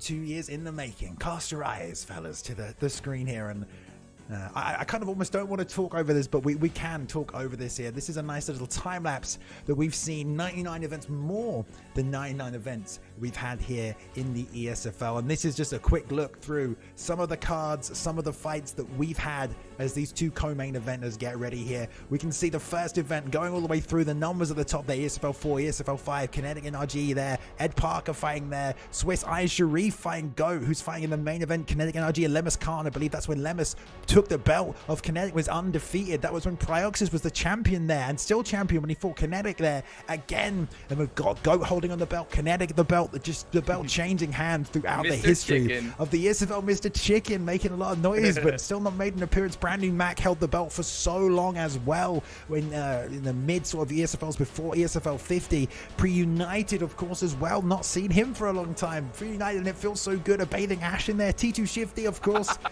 Ea Vader there. Look at Ea Vader's, the reign of Ea Vader, just non-stop. Look at this. Pry champion again, once again there. Don't forget about that. He held that belt more than once in UFC 3. Shifty, Romero, UFC 50. Aikido, Santa in there as well. Kinetic coming back on the scene. Asher we saw tonight. 83, 85, just throughout the years, guys. It's been a long time coming. So many events, so many fights, so many great matchups, and thank you everyone who's tuning in tonight. What a landmark event for the ESFL. And you know, this is not the end of anything. This is after 100 events, this feels like the start of something, boys. So let's keep it going. Oh, hang on, no, hang on, the video's not finished, excuse me. 99 becomes 100. I thought it was over. We see now the event, Martial Mind. Oh, look, it's your logo. I'm a boxer. Oh, it's mine. Okay, just lots of people. Okay, I think we are done here. I think we are going through these logos just to show everyone who's competed. So, and you know, Boxer looking buff. I know. Boxer he's always looking buff. What are you talking about? My logo's in there. Yeah, Hey, I don't want to who made this video? I love you. Who did make it? Can we get a shout out for that person? But I don't want to keep you guys waiting any longer. I know you're on tenterhooks, but I do want to take a quick second just to shout out anyone who has ever taken part in the ESFL as a team member. We've had so many people come and go throughout the years who've been a part of the team. Some of who are not here now, have not been here for a year, but it's been a long journey. 3 years for the ESFL. So thank you to everybody. Right, boys and girls, let me see if they're ready. Okay, or they're not even ready yet. So we can't bring you the fight because they are not ready yet. Okay, they're still getting the invites going. So slow your roll, hold your horses. All right, Rob, let me ask you first, any predictions for this highly anticipated co-main event between Martial Mind and Pryoxis? Wow. Okay. So Martial Mind is one of those players, I feel like he makes you believe he's not as good as we all know he is. I mean, he kind of plays it off nonchalantly, right? He has this YouTube channel, 244K subscribers. And I actually started my love for the game through his channel. I think around 30K subscribers. I watched his videos, the way he breaks it down, his methodical approach, and I really believe that Martial Mind is a devastatingly impressive striker. with all the tools to be a pro player, but you know, he kind of downplays it a little bit, and he's gonna have an opportunity here against Pryoxis, who is so technical in his abilities and also methodical. We're gonna see a lot of adjustments, I think, in this fight. And I don't know. I really think that Pryoxis will take this one if I had to make my prediction. Boxer? Right now, I saw, I think it was Pryoxis that made a comment on somewhere on Twitter or somewhere, but you know, Marshall Mind, as you can see, 3-0. He has the advantage right now on Pryoxis. Just with the amount of knowledge and that Marshall Mind has in the game, I got a lot of respect for both of these fighters. Very dangerous. I watch both of their content as a fellow content creators. It could go either way. Both of these guys are always bringing their A game, but if you have to, you know, pin me in a corner and make me say a pick, I'm going to have to go with Marshall Mind. I just don't see anything going differently right now. So that's my pick that I'm locking in. All right, Marshall Mind. I like it. Ooh, you both picked something else. Well, I don't have to pick then because you guys have picked something else. I think it's. I think. You the tiebreaker. I will say this: 2 things are important. Pryoxis is a former esports champion and has been for a long time. He has won. He has lost. He has always come back stronger. This is a big showcasing for him in many ways. I expect him to come out on top. I expect him to come out as strong as he has ever looked. Marshall Mind not only has been playing every combat sports game since they've been around, he has also been a game changer for a long time. He has a lot of intricate knowledge about really in-depth mechanics and systems within the game that I'm sure Pryoxis knows a lot about, but maybe he has a little bit more of a grasp on. I will not keep you guys any longer. The drums of war will sound. I'm playing drums in the background, you guys can't hear, and it's time for the fight. They are readied up. They have agreed lightweight is where it will take place. There's no need to break these guys down, Rob, but let's just see what these guys pick in this matchup. Many of you have been waiting all night for this. I mean, I'm very excited, Boxer. Yeah, this is an interesting pickup, especially if Marshall Mind goes with Justin Gaethje. We talked about force of nature in the past fight, and Justin Gaethje also has that force of nature pick along with a recharge perk. So he recovers more health in between rounds. So you really got to watch out. Justin Gaethje is going to stay strong and powerful if he's up in that stamina advantage. And we know we're looking at Pryoxis pick up this RDA pick, one of his favorite fighters. We should have known this. And this is the fight of all fights, ESFL 100, the biggest content creators out there. Marshall Mind, Pryoxis in round 1, touching gloves.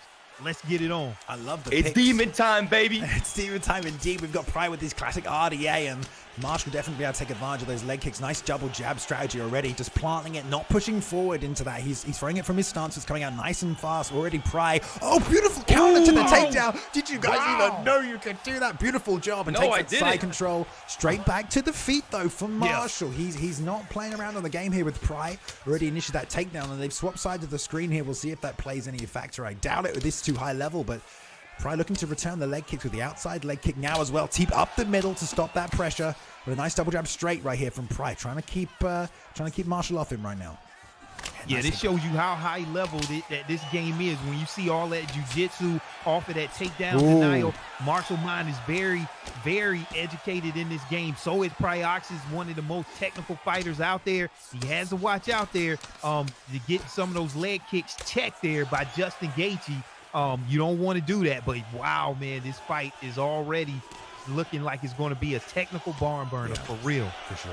Most definitely. And Marshall Marshall, his ability to just pop out that jab and fight behind it, and his spacing, his range, man, nice, is so beautiful. Look at it, walk forward, uppercut lands beautifully. Or Marshall. Oh, another my goodness, another one. He's nailing that judo counter counter. takedown. I mean, how many times? I don't think I've ever seen the judo counter in the ESFL. I didn't even do that. Position, I think L1 when you're doing the takedown defense as well. I mean, beautiful. Yeah, takedown defense, either L1 or R1. See, we don't even know. L1. One's a sub defense. Wow. But I mean, you said the spacing right there. That was Marshall jabbing from a stance, and then he stepped into range with the jab, set up the right hook right behind it from a planted stance. He was in range for that, and then followed through with that lead hand. So it was beautiful work and great command of range by Marshall, who's now chopping away at that leg. Wow. Pry forcing to shoot here in, and again, every time, Pry having a real tough time trying to nail any kind of takedown now. To your psyche when you know when you go for a takedown attempt that you're the one going to end up on your back, and then also getting pieced up on your feet. This is very tough situation. Let's see how Pryoxis can gather himself a nice little pull counter there and change up his game plan. May have to go to plan B. Yeah, definitely needs to figure something out, because right now Marshall Mine is getting real cozy, pressuring Pryoxis and doing a great job making a miss. Checks that leg kick, lands a couple shots through the block. Marshall Mine is kicking Pryoxis' ass right now. Yeah, this is very, very tough here. But Pryoxis is one of the most dangerous, most technical fighters out there. He can't figure something out. Yeah. Nice uppercut and overhand. Pry's never been someone to start particularly fast. Definitely makes the reads, the timing, and the speed of the fight will play into a factor of where Pry is going to find his shot selection. Nice job backing out there as well. So I feel like the last minute of that round, Pry started to find his range a little more, started to mix up the variety of the techniques. Now, I'm not sure if this is a judo counter or if it's just when your opponent has you in the single under, you can just hit R1 and circle, or R1 and X, I think it is, to just initiate your own takedown. So I don't know if it's the counter. I think he's just recognizing we're in that single under and then hitting his own takedown. Okay. But great first round, definitely. Marshall Mine taking control of the pace in that one, but Pry looking a little bit more settled into the fight come the end of that round. The chopping away of the legs is doing great work for Marshall with that switch stance stat, the double jab, and this time Pry slipping the right hand and carrying over the top with his own left. Yeah, see, you're going to see that recharge perk here. Justin Gaethje coming out with a lot of stamina here, and Marshall Mine. And then now you got that Force of Nature perk. This is going to be very tough task here, unless look at that. Every time we're seeing it, whatever it is, if it's judo or whatever type of reversal, I got to get it up on my game too to understand what that is. That's something that Marshall Mine has in the bag right now and utilizing it to its fullest advantage. Marshall Mine is looking razor sharp right now. I mean, I could literally pick up Marshall and probably give myself a clean shave. He looks so good. Yeah, he's definitely sharp. What I do think Pry has done typically in a lot of his recent fights is bail on that double leg to get the pull guard, which he's trying to do. Now he's made the adjustment to the hook over the top. So I think Marshall just knows that, and he's hitting that takedown before Pryoxis can initiate the finish and try and pull guard instead of trying to drive through. So I don't think it's the counter. I think he's trying to pull guard, but it doesn't matter right here because Marshall's coming forward with the pressure. Good solid jab, right hand behind it. Price circling out to the right hand side there to get away from that uppercut, but he's going to go into that lead hook if he keeps moving that way. Man. And he's almost getting frame trapped against the cage right here by Marshall, giving him no space, standing toe to toe with him. Nice pull counter, straight right, doesn't land. As Pry tries to find a home for the front kick, nothing there. Beats him with a 1-2 right down the middle, and Marshall is so sharp on the return. Huge knockdown there by Marshall Mine. And still pouring on the pressure there. Can Pryoxis do something to get off of this cage, circle out to the middle, and reset? Man. I mean, Pry just looks overwhelmed right now. With that takedown counter, he's just a little bit trapped, a little bit bewildered maybe. I mean, look at he's faking it, but Marshall's just standing there at perfect range, landing perfect shots, putting so much technical pressure on Pryoxis right now. Yeah, I mean, Gaethje is such a good fighter for this style of fight. Toe-to-toe with your opponent in the face, constant pressure, and chop the leg kicks at far, but Pryoxis is trying to get the head movement going. He will recover well using RDA, so we'll see if he can get himself back into the fight after this round is over, if it goes that far. Marshall still using a lot of head movement, duck swaying here, using that jab to bait out some offense from Pry, who's trying to land a 3-punch combination. After some steps, he's circling out, but you know Marshall will adjust to that lead hook if he keeps moving that way again. The jab splits the guard right up the middle. Nice lead hook to the body, doubles up back to the head there as well, which is beautiful work. Yeah, I saw it. Oh, big right hand. This could be it right here. Trapped against the cage. Beautiful straight. 20 seconds left in the round. Wow, and see, one thing that I was going to say with Marshall, oh, look, he's taking these huge knees to the head. He's not leading with the same punch. He's mixing it up, but even with his level, sneaking in body shots, sneaking in uppercuts and hooks, you can't get a beat on if you want to duck, move your head, or sway. So that's what Pryoxis is facing right now. Marshall Mine is just mixing up all of his combinations, and it's so hard to counter that when someone gives you just a complete mix-up game, and that's what we're seeing. And now he gets recharged with that recharge perk in between rounds. Wow. And Pryoxis' head health is just dwindling here. And there's that takedown. And is he going to get it? No, again, Marshall Mind just able to defend himself like a champ. And did you see earlier in that round that lead? Yeah. Body hook, lead hook to the head. I mean, that was nasty. Oh, beautiful. Straight right again. Return straight to the body. Another lead hook. Marshall Mind pouring on the pressure.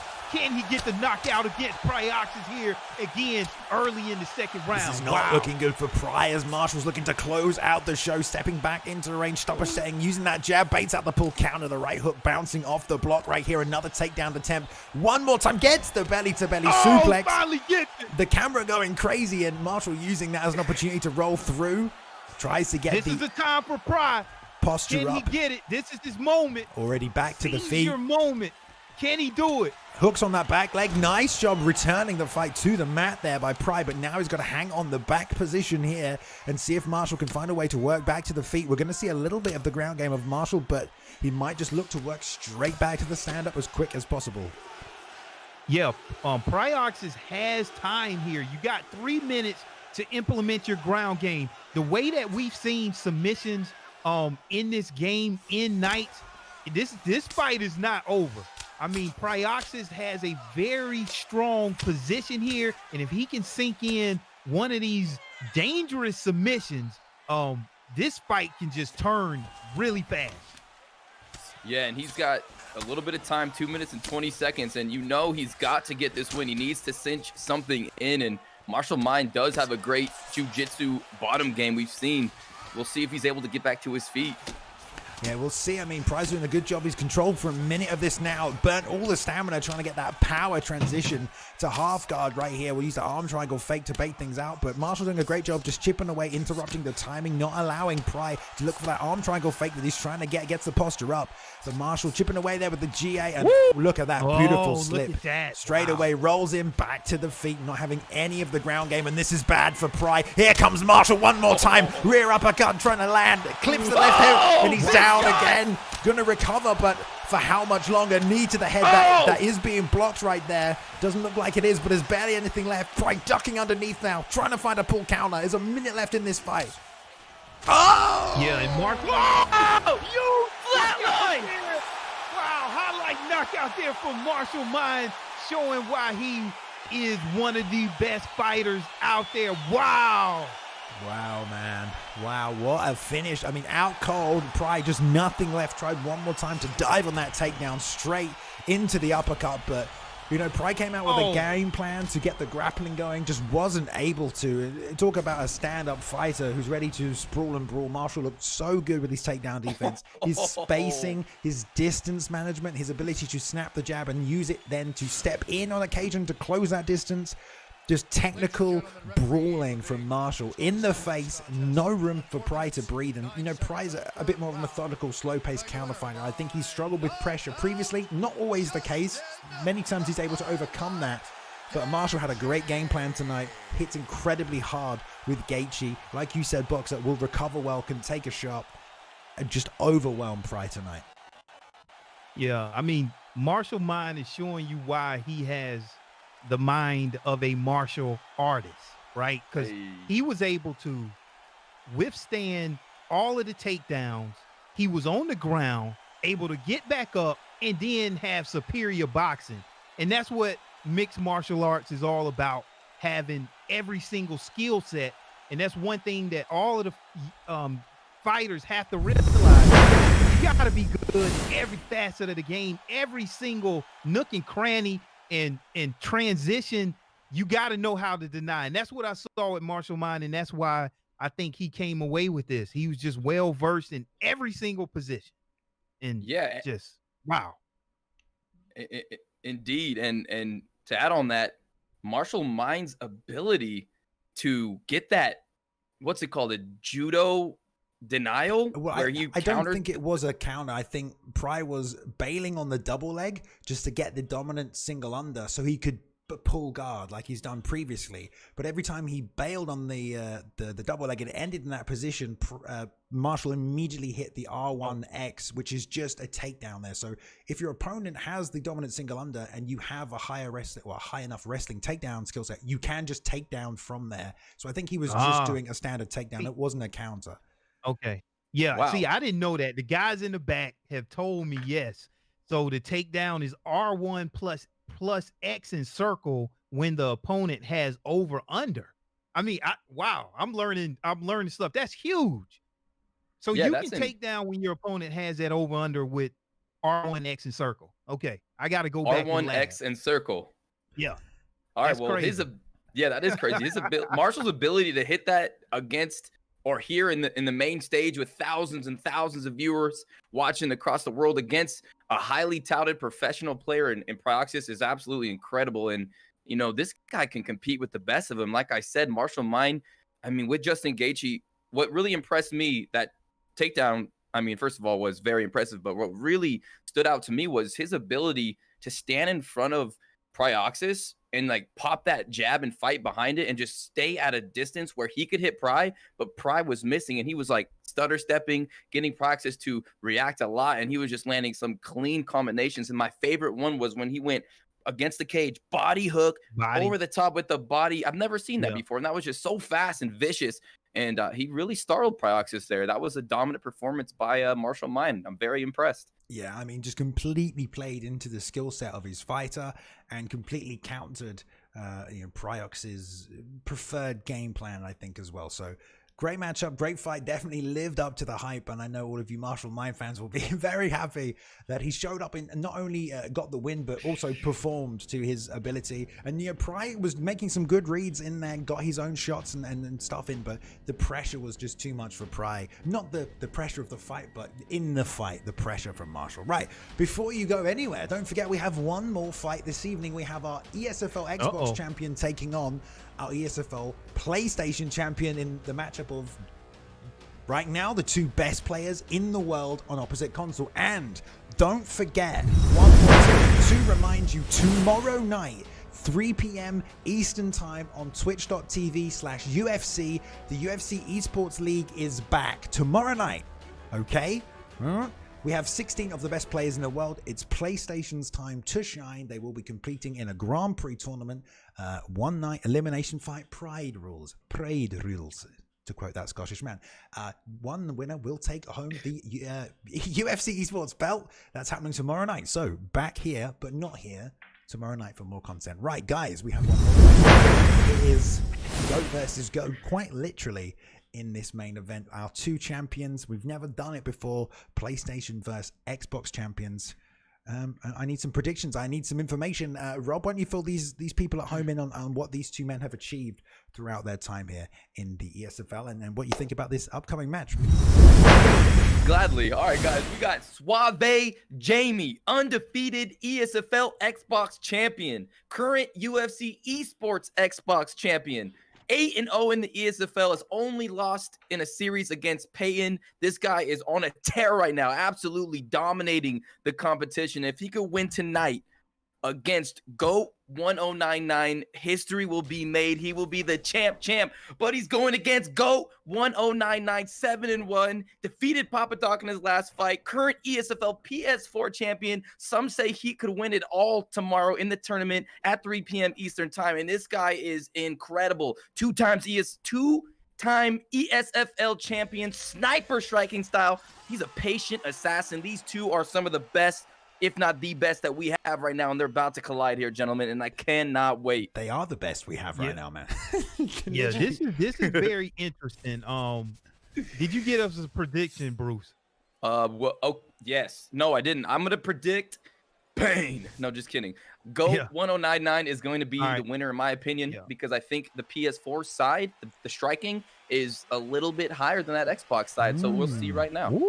Ooh, all right, yeah, let's see. I think I'm gonna have to go with GOAT just because he's on his home system over here. And look at that, these guys are coming right out swinging. You got to be real careful of the ground game of Aljamain Sterling, because when he's on top, he definitely has also ground and pound that you do not want to get involved with. But standing up, these guys both are very dangerous. Suave Jamie, the Xbox champion, can he come over here and deliver and take out a very powerful champion in GOAT 1099. So Suave is in the blue gloves right here. Typically Suave Jamie likes to fight behind that pull counter, advances with pressure, baits out strikes and hits you with that pull counter. But GOAT is someone who has used a very methodical counter fighting style since he's been in the ESFL. He's beaten some top names with a style like that. When pressure was all the range in UFC 3, he got the job done with counter fighting. When it's all the range in UFC 4, he gets the job done with his counter fighting. So we're going to see if he can handle the pressure of Jamie right here. This is a 5-round fight, so expect the pace to be a little slower to take things off. Jamie already looking for that takedown. Nice job. And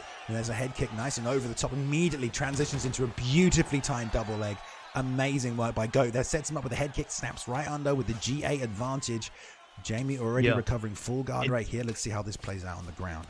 Yeah, and this is what I was trying to articulate. Wrestle Clinic perk is for whenever you boost a fighter's grapple defense, whenever they are in a top ground position there for Aljamain Sterling. So right now, GOAT 1099 is going to have the advantage on the defense, getting some of these easy transition denials when he is on top. So this is where you want to be if you're Aljo. You want to be on top, on the ground, and getting a lot of this octagon control time, which registers on the scorecard.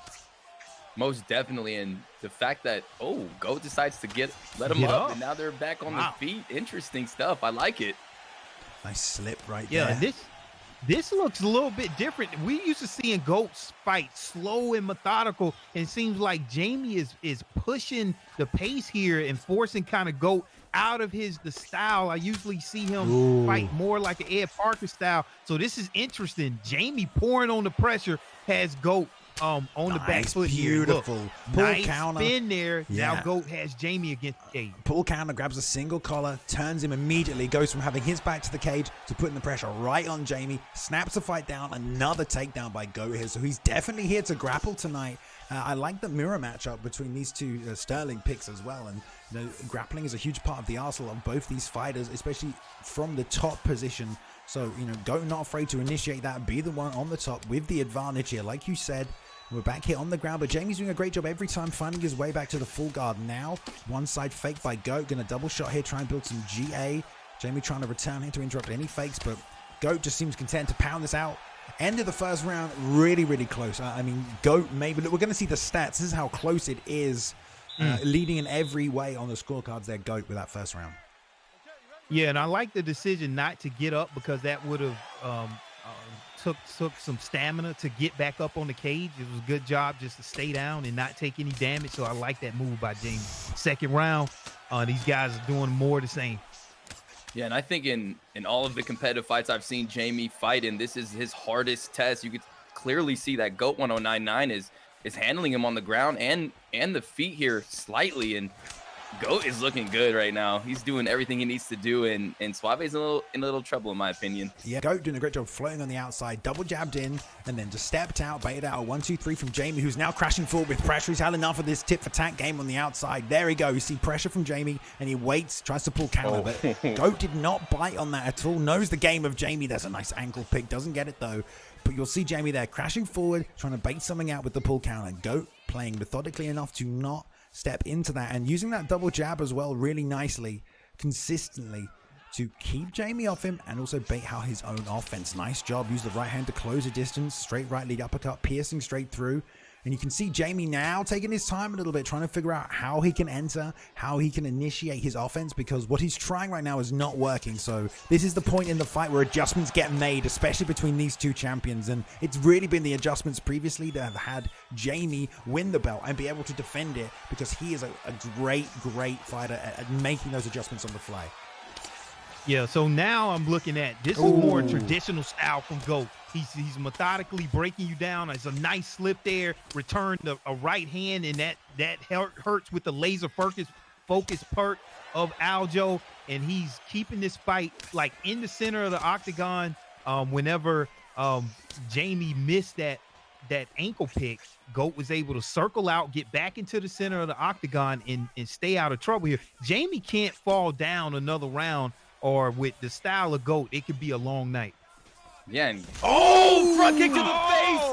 Oh, he dropped him. Here comes Suave Jamie. Beautiful stuff, and I was just about to say, wow, it's GOAT. Oh my goodness, beautiful takedown on top. And just like that, things can turn. Suave Jamie putting on the pressure, and now he's the one that's taking control here of this second round. And wow, I did not see that coming. Huge knockdown there by Suave Jamie, showing why he is the champion. We talk about adjustments being made. I mean, Jamie's having a hard time finding the target. Goat doing a great job floating on the outside with the double jab, not committing too close for any counter strike to be landed. So Jamie making the adjustment, using the longest strike in the arsenal. That forward moving front kick catches him right on the end of it. Perfect timing. Goat hands down, rocks him straight away. So we're talking about the adjustments already being made, but here's a nice rubber guard. Jamie trying to work his way back up and gets the sweep. Full mount sweep will beat that stack guard transition that Goat went for. You need a high level BJJ sweeps to get it. Even if you do have the rubber guard, you don't always have that sweep. And Jamie putting some ground and pound on him. Man, what a close fight. I mean, you got to give that round to Jamie. That's one apiece right now. Yeah, got to get out to Jamie. Wow. So can we both say probably 1-1 going into the third? For sure. With the championship rounds remaining. This is a fight here. And Suave Jamie's having a lot of trouble getting that ankle pick, and Goat's doing a good job of standing at the end. You know, he's got a very unique style where he kind of hovers against that cage, and he'll kind of bait you into doing things, and it's giving Suave a little trouble. Yeah, Jamie, as we said, someone who likes to close with pressure.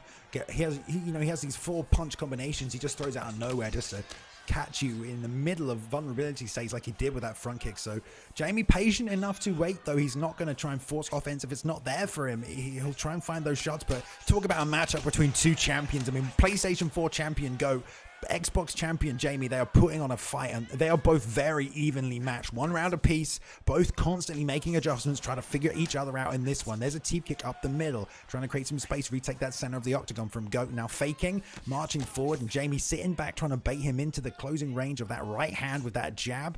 Doesn't get it, and Goat floating around to the outside. Now sees the teep fake, lowers the hand, and comes right back in with the combinations in the middle. Returning here, there's the pull counter, but smothered by Goat with that pressure and a nice single leg, but turns to the inside, nice and easy to read that one. And Jamie back on the pressure against the clincher. Yeah, and one thing that I'm seeing previously, it was looking like that Suave Jamie was standing in that orthodox position, which is the correct position. Well, the default position for Aljo, which had a slight advantage, but seems like they went back here to the traditional. And that was one thing to note. Not sure why Goat are they right here, right now in the southpaw position. Oh, beautiful job. There's the 4 punch combinations we're talking about with Jamie. Just fires him out of there so quick with the hand speed. And I think it was a straight lead hook straight that just flattered the head hilt of Goat. He's still not out of this yet, trying to back up here, covering up. Pull counters coming out, but man, that was real close. There's a big left hand. Slips to the outside of the uppercut. Another big left hand. Another big left hand. Jamie really hunting him down now, Rob. Yeah, this fight is heating up, and they're starting to throw down, letting them hands fly. And right now, Suave doing a good job of Goat. Nice deny there. Transition denial. Yeah. Here we go, Boxer. What's going to happen? Oh, here we go. Into the joint submission. We'll see. From the full mount. Doubling up on the right-hand side, doing a good job pulling right up into the corners. Now Goat chasing him up into the corners. This is good. Just because he's pulling away right now doesn't mean he's going to fully get out of it, but it looks like he might. He does have time to finish it. Bar going nice and wide as he shut out to the right. Yeah, I think he will get out. Beautiful job by Jamie. High-level work. Going to end up in full guard. Okay, nice. Good job. Yeah, nice escape. And what I was trying to say there earlier, I'm not sure what game they're playing with the switch stance there. I think I'm going to try to look at that coming into the third round. But right now, Suave Jamie on top, trying to land down some of the ground and pound of his own before the round ends. And I'm not sure who got that round. Round 3, who would you guys get at round 2, guys? More strikes for Goat, but the rocks for Jamie. I don't know, Rob. Yeah, I would say Jamie, it seems like the momentum is shifting in his favor. The longer this round goes, his ability to adjust and get these takedowns and end up on top, I would say Jamie. All right, here we go. Okay. Into the championship rounds. Championship That's round. right, fourth and here final. We go. This is the final and main event of ESFL 100. Great night of fights so far. Right now, you are watching the 2 champs take each other on. Goat, our PlayStation champ, taking on Jamie. Very, very close fight, all to play for still in this matchup. There's the pull counter from Goat, but gets caught with a straight. Beautiful adjustment by Jamie. Immediately follows up with a straight as he pulled the rear hook, and the straight catches him as he tries to double up on the pull counter. All right, let's see the adjustments this Goat can make. And now he's just going to tee off on these uppercuts and these combinations here, but Jamie is pouring on the pressure here. Wow, got another knockdown against Coke 1099. He has to be feeling real good. And could this be the first ever champ in the ESFL? This is what's on the line. Is that correct, Bay? That is right. We call him Triple C because he's a UFC champ as well. Oh! You said it. You said it. Rob Jamie to end the night and go 1099. Wow, to wrap up ESFL 100. Wow. History's been made. Who can beat this man? Woo. Dude, incredible Wow. finish. I mean, just the adjustments. We talked about the adjustments from Jamie, man. Trapped him against the cage. Good work. And I know you saw it, Rob. The head movement on Go before that finishing sequence. Go gets rocked. He's like, no.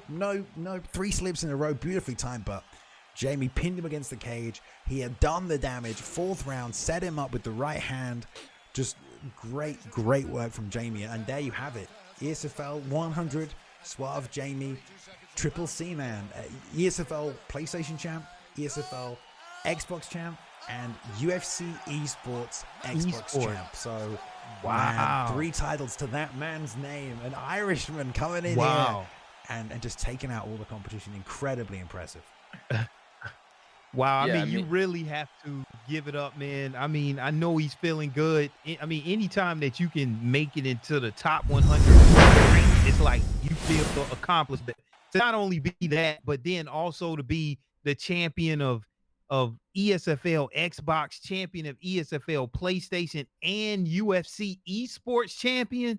Like, I mean, this is something that you'll never forget. And congratulations to Jamie, to proving to everyone right now you are the best fighter in the world, beating a very strong GOAT, taking both straps.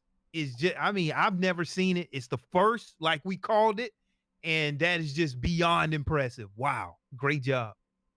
Yeah, history has been made tonight, and Suave definitely made me eat my words. I made the comment that PS4, their striking was just a little bit ahead, and Suave, as that fight progressed, he started making those reads, coming in, throwing his shots, and really calculating that head movement from GOAT, waiting for him to slip, waiting for him to pull, and then coming forward with that nice 1-2 and just throwing bombs. And we saw GOAT 1099, that head movement, he was on a swivel, just keeping himself alive in there in the fire. But the pressure, the prowess, the intelligence, the clinical decision-making that Suave had there in round number 3, I believe, I mean, it was just unbelievable. And now Suave is the man. He's the man. He's the man. He's the man.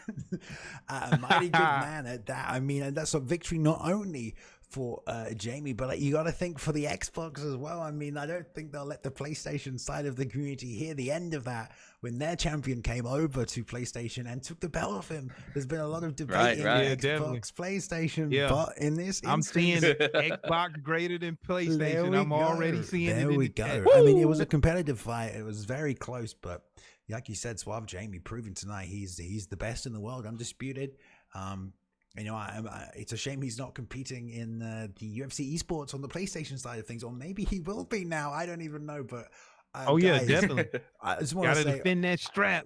What an amazing night of fights for ESFL 100. Not only is it, you know, our seminal card and just the biggest event we had put on, but it turned out to be literally the biggest event we have ever done. So thank you to everyone who watched. We hope you enjoyed. Please give some love to these fighters across their social medias. Many of them are content creators, YouTubers. Go check them out.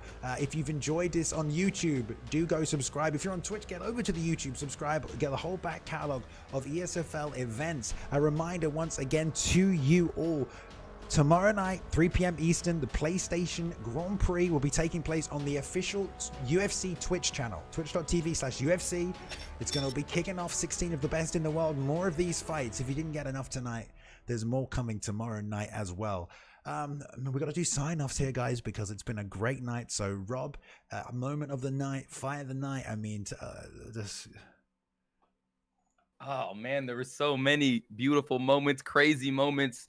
I would have to say the fight before Swiss, a bathing Adam versus Peyton. I mean, that was just incredible. They were just going back and forth. They felt like we were watching Matrix 4, and it had come out early, and they were just so good with their slick head movement and just everything. This whole event, leading up to ESFL 100. I'm so blessed and thankful that I got to be a part of this and be in the booth with you, Boxer, and you, Balian, and everyone out there. Just so many people. We hit some crazy numbers tonight, and we broke some records. So it's always good to see that. And it just seems like this community, the EA Sports community, is finally has the fuel, and this stuff is lit. Let's go. Love it. What about you, Boxer? Yeah, I'm going to have to go with Martial Mind, just because I was able just to see a full complement of an EA MMA mixed martial arts game, and that's what I like. I like to see when people can really mix it up and defend no matter where the fight goes, and that's what I saw, and that's what a lot of people came to see, even though it was a co-main event, and it lived up to the hype. It was a very good fight, and that was my fight in the night. What about you, Bailey? I mean, I agree with both of them. I don't think I need to give a fight of the night. I mean, I'll give a little recap of my thoughts. I mean, I think Jamie proved tonight, he's strong enough to hold both belts. But we got to remember, boys, Go was the PlayStation champion, but there was a man who held that belt undefeated this season in the ESFL and vacated the title to go and compete in the UFC Esports. That man is Romero 17, and Jamie has not beaten that man. Now, Jamie's lost once, and that was to Peyton, who was in the fight of the night and got a win tonight, but I need to see the Suave Jamie Romero 17 matchup to really decide who the best player is around here. Okay, it's just me. We need to see that. Okay. Now Romero 17 will be competing in that UFC tournament, so maybe Jamie will get a chance to enter and join that later down the line. That's not my job. That'll be Mr. Z Hunter who'll take care of that and decide what's what in there. But yeah, do tune in for that tomorrow night. It's going to be a great night of fights, and it's been a fantastic event. Thank you all. We had so many subscribers here on Twitch tonight supporting the channel, the ESFL, the community, the staff, the team, everything. All right, we aren't going anywhere. Expect more from us throughout the entire history of combat sports. We're just getting started. Like we said, thank you all for joining us for the legendary event that was ESFL 100. This will go on forever. It'll be lamented and cemented in YouTube archiving history. You can go back and watch the rest of this. If you missed any fights, go back and watch them. Don't forget, this is split into two parts. If you only saw this side of thing, there's a whole prelim side of thing that you missed as well. But thank you for joining us tonight. I have been Balian on behalf of Mr. Bruce Lee Rob, Mr. I'm a Boxer. We bid you all a very fond farewell and good night. We will be back tomorrow, the ESFL, on twitch.tv/UFC for the UFC Esports League, 3 p.m. Eastern. Until then, we will see you next weekend for more ESFL action. Take care, everyone. Look after yourselves. Have a good night. Keep playing, and we'll see you next time. Goodbye, everyone. Goodbye.